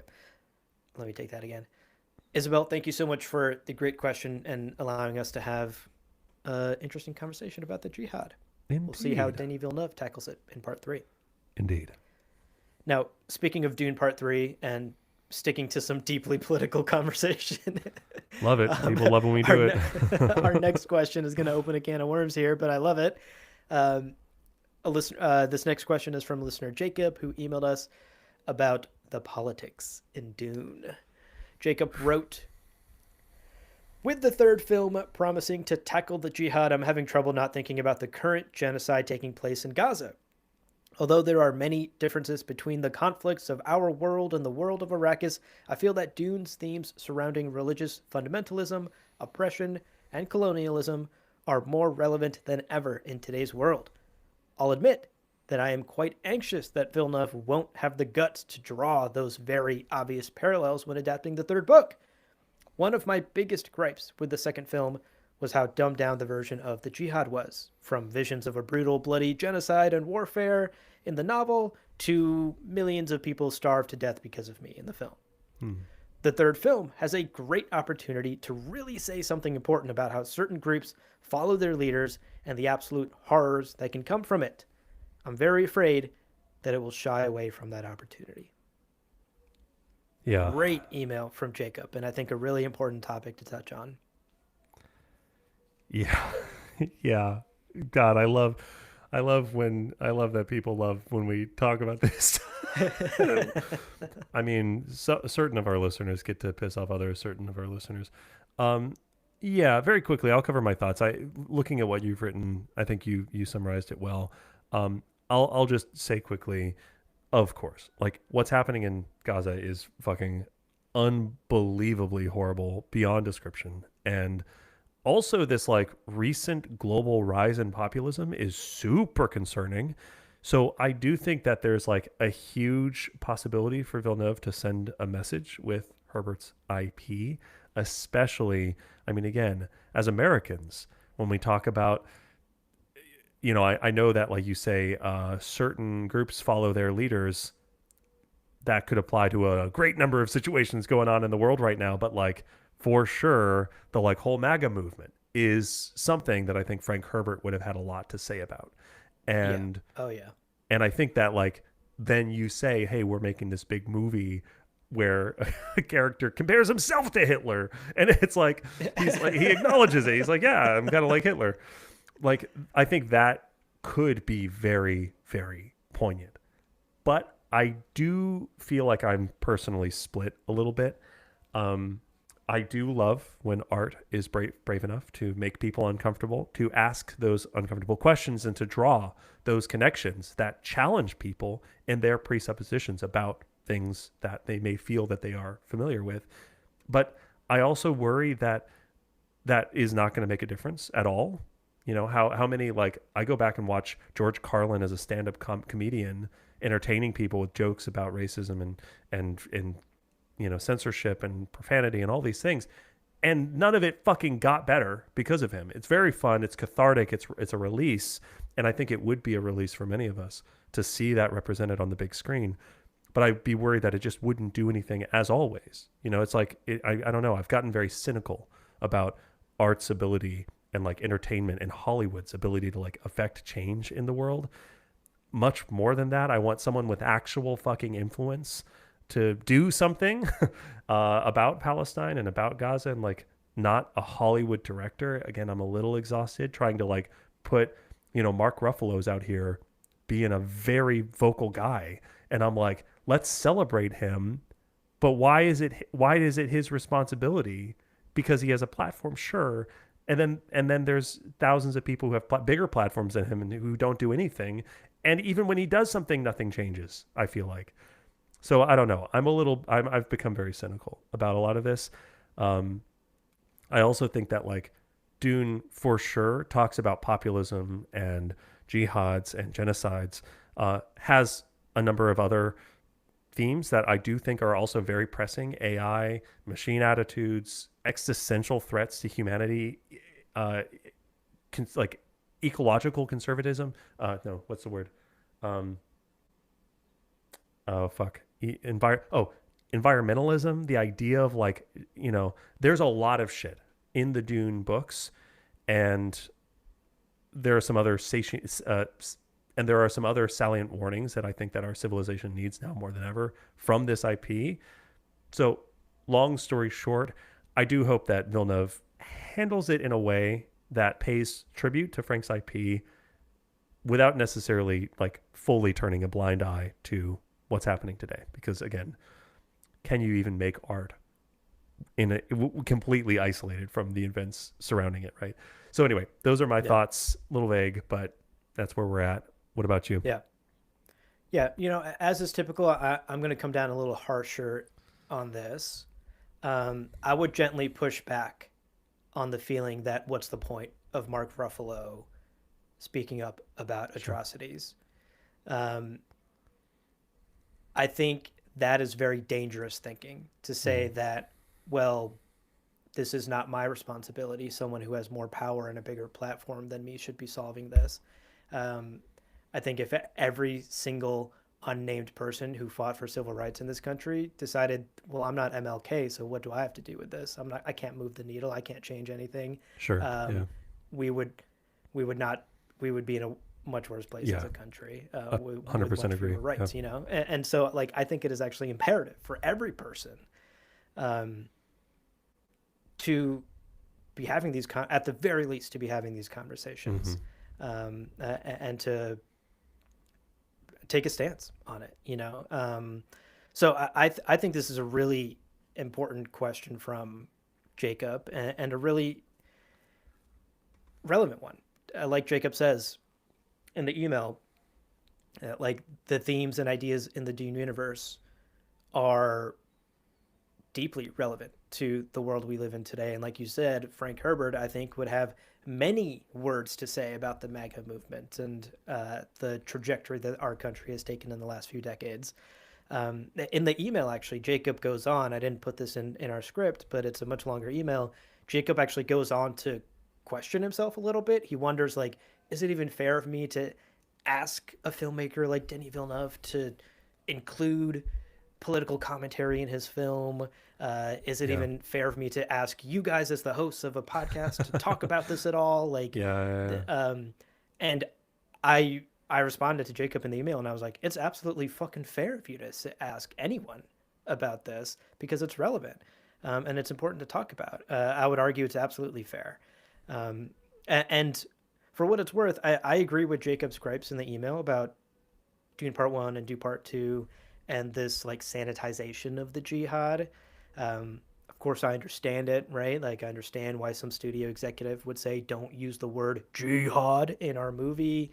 Don't explicitly show images of brown people from the desert committing atrocities and killing people. I get that, like I get the reason to push back on showing that on screen. That ultimately, though, it still rubs me the wrong way. I think it's a disingenuous interpretation. I think it's a disingenuous representation of what Frank wrote in the story. It's a little too sanitized for my taste. But I think in direct response to Jacob, I personally am not holding my breath. Yeah, same. That Dune Part 3 is going to be explicitly political. Like someone turning to the camera and being like, isn't this what's happening in Palestine? it's like the ancient text said about Palestine, and it's like, wow, they So really, yeah, I, but here's what I'll say: explicitly political? No, I don't think the film is going to do that. But I think, especially with a property like Dune, especially with the themes that Frank Herbert is playing with in these stories, it is important for anyone who is taking on the challenge of adapting them to recognize how those themes and how these characters and how these ideas also apply to our world today. yeah, And at the very least, to implicitly comment on those ideas through that story. I think the example that comes to mind for me is Andor. As always, I'm going to bring up Andor at any fucking opportunity. But Andor season two, um, Tony Gilroy admitted that Disney essentially told him in not so many words to avoid using the word fascism in interviews about Andor and to avoid making direct parallels to the Trump administration. Like, people are going to ask you all of these political questions, just like, you know, don't say anything that's going to get us in trouble. It was sort of like the soft directions that Tony Gilroy was told when he was promoting Andor season two. But you watch Andor season two and you're like, yeah, this is a fucking show about fascism and about the tactics that the yeah. Trump administration and many authoritarian administrations throughout human history have used against people, to stifle freedoms and to discriminate against people and to cause harm. And so it's like so silly that this corporation told Tony Gilroy to like not bring these ideas up that are very clearly baked into his story. But I would point to Andor as like a perfect way to comment on current political events while still staying within the scope of your fictional universe, right? Mm-hmm. No one, at no point did Cassian Andor turn to the camera and be like, and this is what happened in Minneapolis with ICE, you know? But you watch Andor and you're like, this is what happened with in Minneapolis with ICE. And this is what's happening around our country and around the world. Mm-hmm. And so I think like that is just when if you're doing political storytelling with a story that's deeply political, Andor to me is the gold standard of how to tackle that. In particular, Andor season two. I think you can do both. Yeah. I think you can tell a good story, and you can also use that story to comment on current affairs. And I personally believe that it's actually imperative for artists to do both. That's where Yeah. I fall on it. You also, I mean, you do bring up a really great point that like we are doing this podcast about a book series that was like very political and was written by a very politically minded person talking a lot about politics. That's the sort of like grand irony whenever people complain about us talking about politics. It's like it's a fucking Dune podcast where book 4 is just a worm talking about politics for like Yeah. 400 pages. What do you want us to do? Like talk about naked Duncan, Idaho? Okay, we will, but we'll also mention the politics. So it's true. Villeneuve is adapting one of the most like political science fiction books, and it would be very strange for him to like sanitize all of the politics out of it. But I also am a little like I feel like it's not going to be everything it could be. And I agree. I think that my point about Mark Ruffalo was not necessarily that no one should do anything. Of course, activism's like the most important thing, especially when our officials are so motivated by what lobbyists show up that day with big shiny checks. It's like, yeah, it's up to the people with the voice to use their voices. I'm also just exhausted in the same way that like individual climate action is very important. But when big companies trick us into thinking it's your fault, Abu, for using a plastic straw, that the fucking Totally. like that narrative is so fucking exhausting. And so when people say, if only Villeneuve had stood on business and this whole Gaza situation would have been fixed up, I think that's like the other side of the spectrum. And I also am exhausted of that. So I want everyone, I completely agree. I think like Yeah. anyone with a platform should be using it to some degree. Right. I mean, just earlier this episode, we joked that it wasn't Frank Herbert's job to solve government and hand us a solution on a silver Right. platter. That's never the job of art. You know, I think that's a Right. very reductive way to think of art. Someone in the chat earlier said, like, the film The Great Dictator didn't stop great dictators from ever rising to power again. I Yeah. think that's silly. Like, that is a very reductive way to look at art. Like, That's not the point of the film The Great Dictator. The point is to make that commentary, to bring that conversation forward so that when great dictators rise again in the future, there is a language to fight Yeah, against true. them. There Very is a true. model to fight against them. There's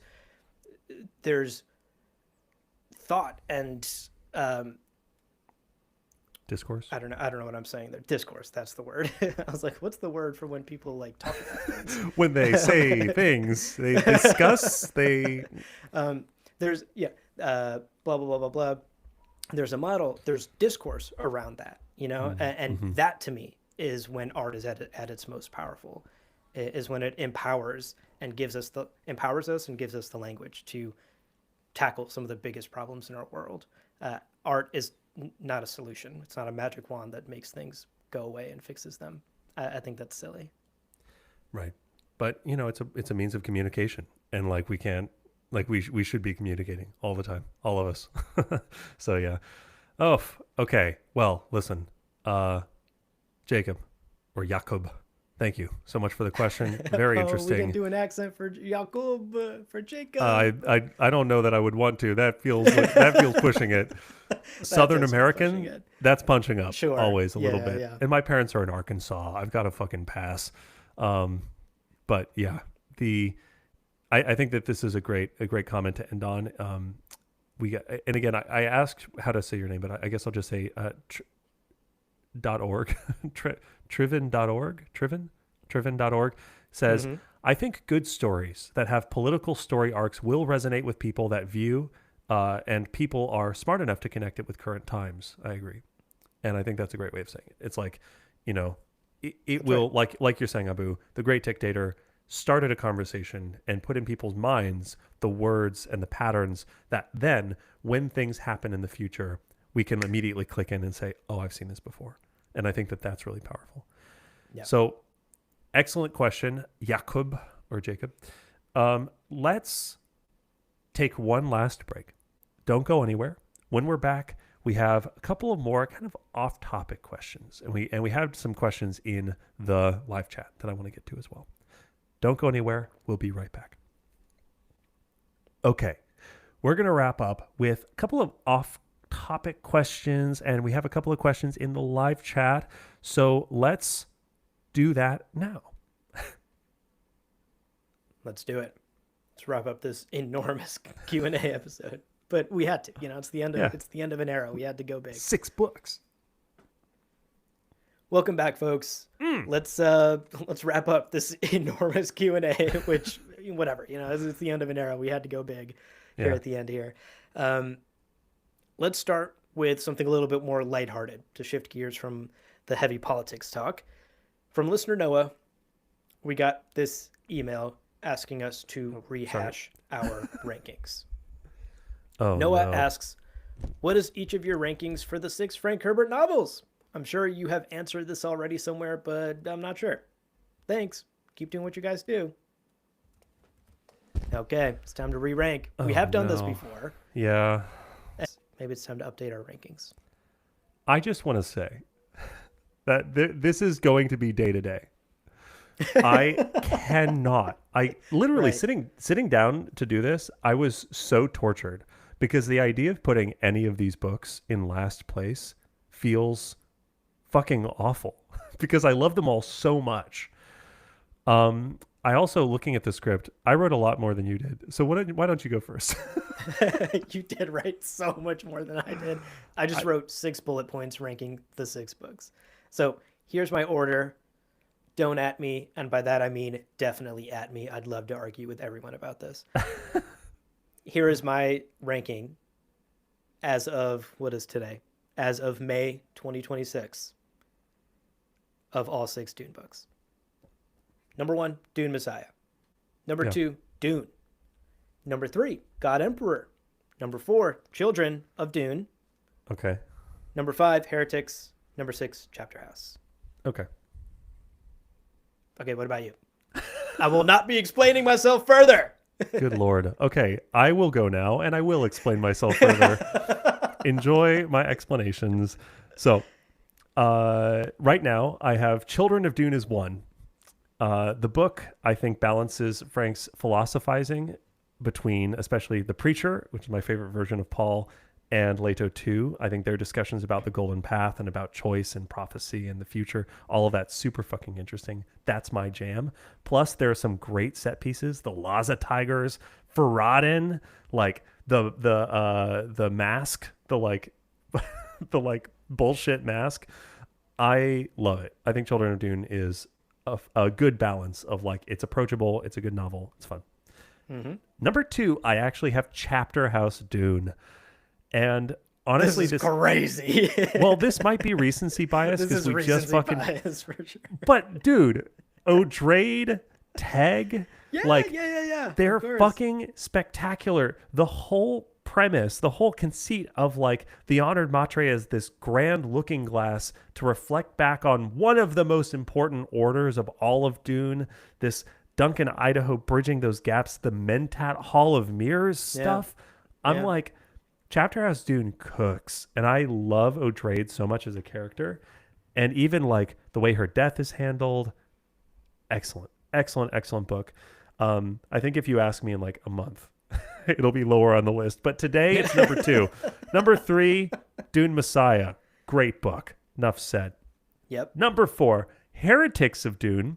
Oh my God, what's happening? Now again, this one on a reread, I think This is crazy. I'm just realizing you haven't said Dune, the book Dune by Frank Herbert yet. I seriously considered putting it in last place. And Sorry, I think continue. no. I think I stand by that. I think if I'm hand to God honest, I think I do generally like the other books more than I like Dune, but I'll talk about that in a second. Heretics of Dune, I have at number 4. I would normally have put God Emperor of Dune there, but thinking about it, I was like, we meet O'Drade for the first time, we meet Teg for the first time, we the message that Leto left for the Bene Gesserit being found 1,500 years later by O'Drade is so fucking cool.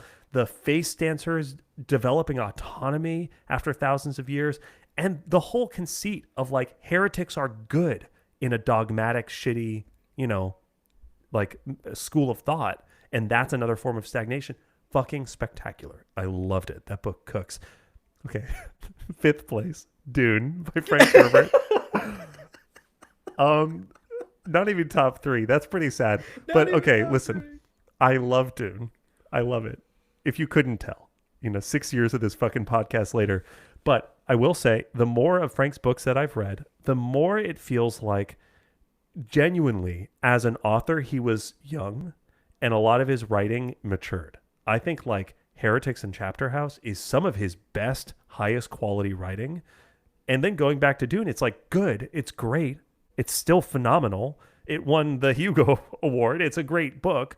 But especially with the like set pieces and the themes and the way that those themes mature and evolve and get deeper and more incredible in the later books, knocks Dune down. So there it is, 5th place. And in last place, a book that I am sometimes is my favorite book. If you ask me in 2 months, this might be number 1, God Emperor of Dune.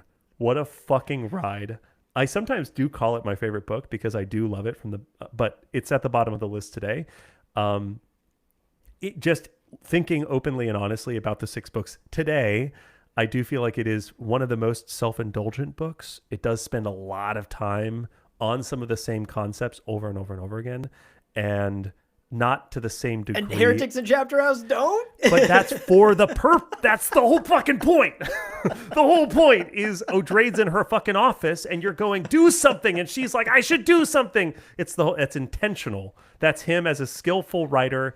And again, you might like it or hate it, but as an art form, I do feel like it was intentional. I do not think Frank set out to bore us with Leto philosophizing. I think he was like, oh, I'm fucking cooking with gas. And I think that he missed the mark a little bit. I do think that God Emperor of Dune would be a stronger book if it were like 80% the length or 70% the length. I think if you cut out just 1 or 2 chapters, I think it'd be stronger. And that's why it's at the bottom of the list today, even though it's like my favorite fucking book. Anyway, there you are. Wow. Whew. Can you, for the folks in the back, can you repeat can you just run down your list again real quick so they can synthesize? So I said Children of Dune 1, Chapterhouse Dune 2, Dune Messiah 3, Heretics of Dune 4, Dune 5, and God Emperor of Dune 6. And ask me in like 2 weeks, it'll be Oh my exactly the opposite. God. And I'll be able to explain exactly why it's reversed. But, Oh, I love the it. heart is fickle. Truly. Yeah. And again, this is so funny because the Overton window is like shifted so to like it's like trying to rank your kids. I don't know. Like all of these we love all of these Yeah, stories. So yeah, like yeah, trying to rank yeah. them is like so silly, but And it's ridiculous I because, think if they were competing only in some sort of vacuum with each other, that's kind of yeah. how I thought of my rankings. Yeah, I think the same. And again, I've also had like a lot of conversations recently, especially like with my wife. I'm reading a lot more books these days, and there are books when I'm like, I think that they are good, great books, but like they could be not as well written as better books. Like there's something about like even if I like the stories and the characters and the arc and all this stuff, if just Yeah. the language and the way that the words are handled feels worse, like tactily, sometimes I'm like, yeah, I think Chapterhouse feels better, sentence to sentence, than some of the earlier Dune books, you know?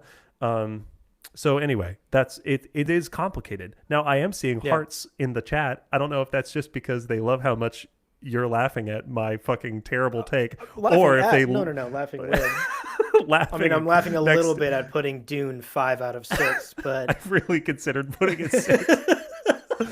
But that felt too intentional. That yeah, would have been that doing it feels for the like jester. yeah, Yeah. that feels sacrilegious. Wow. Okay, incredible. There you go, Noah. Those are our most up-to-date rankings as of today's recording, which is being recorded in May of 2026. Again, ask us again next week, email us again next month, and I agree, Leo. These rankings could totally be shuffled. Yeah. Honestly, I'm looking at my ranking now, and I'm like, I put God Emperor too high, maybe, but who knows? You know, that'll change next week. I do want to quickly. We got a really interesting question from again Trevin.org, Trevin.org, Mm-hmm. much earlier, and here I'll put it on screen for 20 seconds. Trevin.org said, "I keep seeing that everyone needs to read the other prequels before reading reading Hunters and Sandworms. Is that something we are considering, or does anyone agree that's the best way to approach the last two?" So, we've mentioned before, but we'll say it again. We are not going to cover the prequel books in depth on Gom Jabbar, probably.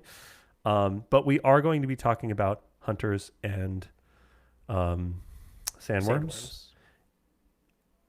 They are apparently quite difficult to fully understand if you haven't read any of the prequels, because they are like bringing back a bunch of fucking characters that didn't exist in Frank's universe, like Erasmus and Omnius.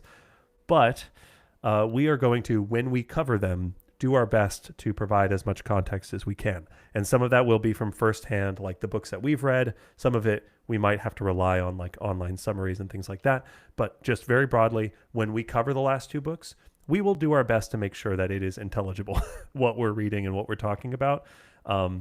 We can't promise that we're going to like it or defend any of the choices that Brian and Kevin made, but just to assuage those concerns, we will do our best to make sure that that product is something you can listen to, even without having read the, all of the, the 18 or 19 prequel novels Right. that Brian Right. and Kevin have written that happened before. Yeah. Yeah. So we will cover those last two books to quote unquote complete Frank's story, but we're not going to go deep on those books. We're not going to do like chapter by chapter. We'll probably Right. cover them in like 2 or 3 episodes each. Yeah. And we don't have any plans currently to go back and revisit any Brian prequel novels. That's not on the books right now. Yannick also just threw in the chat, are you going to cover the complete encyclopedia? Yannick, that's what we've been doing for 6 fucking years. So, okay. You're listening to it. This is it. We've been covering the encyclopedia bit by bit for 6 years. Yes and no. So to the heart of your question, Yannick, we're not necessarily ever going to do a cover to cover Dune Encyclopedia coverage thing. that, to Abu's point, it is the bulk of our extended explanations and conversations are drawing from the Dune Yeah. Encyclopedia. So a lot of it Yeah. is in the last 6 years of Gom Jabbar, and especially with the Fullerton archives, like we are diving into stuff that didn't even make it into the Dune Encyclopedia. So we are covering the Dune Encyclopedia in my bad. No worries, dude. But yeah, uh, it's a very funny question because Abu and I internally were like, kind of our whole podcast is just the fucking Dune Encyclopedia. So you're like, are you ever Yeah. going to talk about it? We're like, yeah, a Yeah. little bit. So much of what we source is from the encyclopedia because Frank just wrote so little about the expanded universe. Yeah. So we will continue to talk about the Dune Encyclopedia. If there is, I would say write us an email. If there is a specific way that you would want us to cover the Dune Encyclopedia that makes sense, absolutely. Send us that idea, gomjabarpodcast@gmail.com. We love episode ideas, suggestions. Looking at the last half of this year, we're going to be diving into some of the bigger thematic conversations. Now that we've covered the 6 books, we can now have some like really broad scope conversations about Dune lore. So if you have a specific vision in mind of like, I would love this kind of conversation about the Dune Encyclopedia, let's do it. I wanted to do a more meta discussion about like we now have record basically of how much individual authors were paid. I want to see if I can track down some of the authors if they're still alive. There's a lot of cool stuff that's possible. But definitely, if you have an idea, let us know. Best way to do it, send us an email, and we'll get to it if we can. Yeah. Leo, you do know these people are going to ask us for a 6-hour episode that just covers every entry in the encyclopedia alphabetically, start to finish, A to Z. Yeah, and I'll give them the 9-hour version that includes the 30 cut entries. That's right. And then a bonus episode for the 30 cut entries that we uncovered. Yeah, for sure. Um, Yeah. I think I want to end. Mark wrote this really lovely comment in the chat, and I want to perhaps maybe wrap up today on this because I think it's an absolutely true sentiment as we're just talking about art and stories and Chapterhouse and kind of just reflecting back on this 6-year journey we've had with Dune. So true. Mark wrote that I love the feeling when you pick up a new book and read the first page and you can see right away that this is an author that knows how to put words together. It's so delicious. And I couldn't agree So more. delicious. I've had a love of reading since I was a kid. Libraries have always been my safe space that I retreat to when I need it. And gosh, there's nothing better than that feeling. Like no drug will give you that high of like cracking open a new book, reading that first paragraph and going, oh, fuck, here we go. I most recently had that with Ursula K. Le Guin because I recently read The Left Hand of Darkness. And Ursula K. Le Guin, folks, is a sci-fi author that can write, capital W write. Such a I've great always feeling. spelled right with an R, so that proves that she's in a league outside of me. Yeah, I've taken a new hobby where I look up so I'm working my way through all of the Hugo nominees for this year because I'm like, amazing. it'd be so sick. We keep talking about Asimov and and Herbert and like Van Vogt for World of Nole and like these people who've like won awards and like they're so celebrated, and then there's like people today writing books that are being celebrated, and I'm like, I should read these books as well. And I'm on my third. I finished 2 already, and yeah, they're such good authors just writing fucking excellent books. I read Shroud, which is excellent for anybody who wants to. Adrian Tchaikovsky, so good. So good, so fun. The way he puts language together, again, excellent. And then I read The Incandescent, which is like magic school for wizards, but it's following like a teacher in her mid-30s, and it's like she's the headmaster, and it's so different than what I was expecting, and it's excellent. And now I'm reading The Everlasting or something like that, which I think is like a time travel, but it's like they're both fantasy books. I did not know, in all honesty, that Hugo included fantasy because I'm stupid, but now I do, and I'm enjoying it because I enjoy fantasy as well. Yeah, for sure. We're covering Death of the Author over on Science Fiction Book Club. That's the next book that Opes and I are covering on that podcast. And I will admit, like Afrofuturism is a huge blind spot in my science fiction knowledge. So I'm really excited to get into this book. It's another one of the Hugo nominees for best novel this year for 2026. Roland Barthes? No. Death of the Author. Death of the For Author. best novel, I think. It's one of the nominees for the Hugo, or maybe for the Nebula. I might be mixing that up. I think it might be Nebula. But regardless, like I that's another one of those books. I cracked it open yesterday on a flight, listening to the audiobook, and I listened to that first chapter, and I was like, "Oh, here we fucking go!" Like this is gonna be a good book. Like I love when you can just tell that this dude. author is cooking. Yeah, that's sick. Such a great feeling. So great. Thank you for dropping that comment in the chat, Mark. I think that's a really beautiful note to end today's Q&A on. Indeed. And on that note, dear listeners, before we let you go, oh, no, we have to tell you in the next episode. My God, I was so excited to end this episode, but it's true. We have more episodes coming. And in fact, in the next episode, we are going to be taking a comprehensive look at Frank Herbert's decision to include the hidden Jews in Chapterhouse Dune. So very interesting conversation, lots of different facets to cover with that conversation. It's one that we nearly did as a takeaway in one of our episodes, and then we were like, there's no fucking way we can do There's this so topic much justice. here. Yeah. So we're going to be talking about that. I do think there are some broader conversations we can now have about the books that kind of fall into this all books are game spoiler, territory. Totally right. Keep your all 6 books. Yeah. all 6 books, dude. Hashtag all 6 books. So keep your eye on the feed for those things coming up. But now, before we let you go, we want to let you know some ways to support us and to keep in touch with us. And of course, the 2 best ways are one, to become a patron over at patreon.com/gamjabar. The other is to get some Dune themed swag from our merch store, gamjabar.shop. Those links are in our show notes. We so appreciate it. And hey, as the fucking movie's coming out, tell your friends about your favorite Dune podcast. Word of mouth is so helpful to us. And, we so appreciate it. It's a free way to support us. Yeah. Yeah. Oh my gosh. The back half of this year, folks, is going to be so fun. It's going to be so much fun. And not just because we're planning to revisit Messiah, and I'm going to make the case for why it is the best Dune book in the series and should be everyone's number 1. Number 3 today, I think. Number 3 What was it? today? Number 3? Yeah, it was number 3. Yeah. Okay, at least Chapterhouse is 3. better.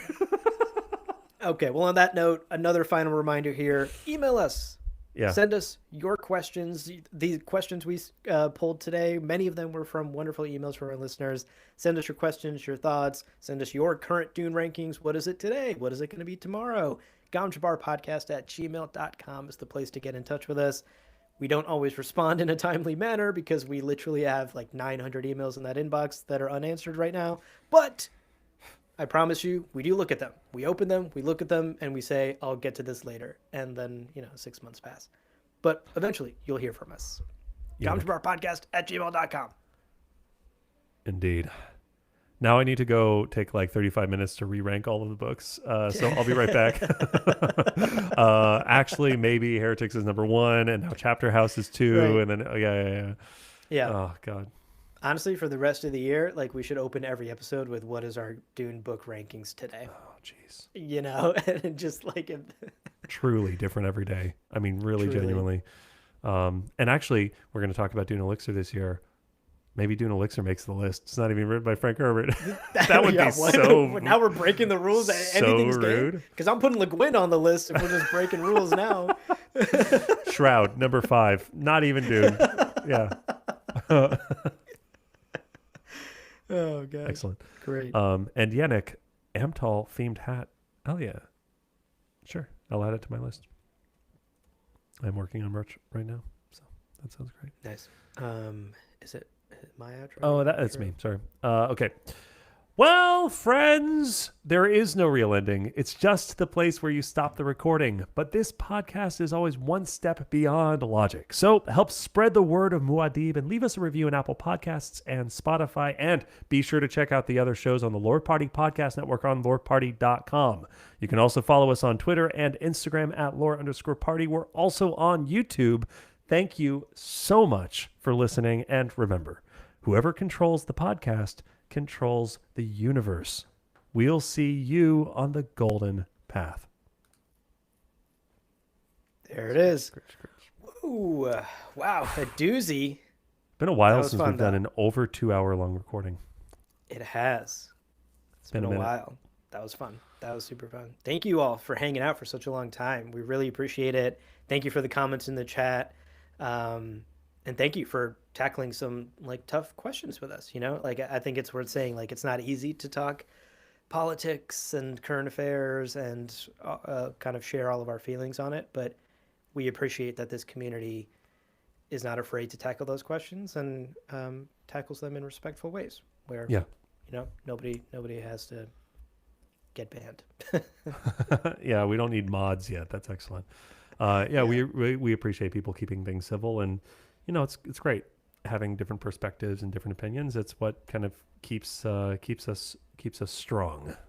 So keep it up. Thanks everyone. Have a great day. I'm gonna go sweat and have dinner because it is 6 p.m. here. That's right.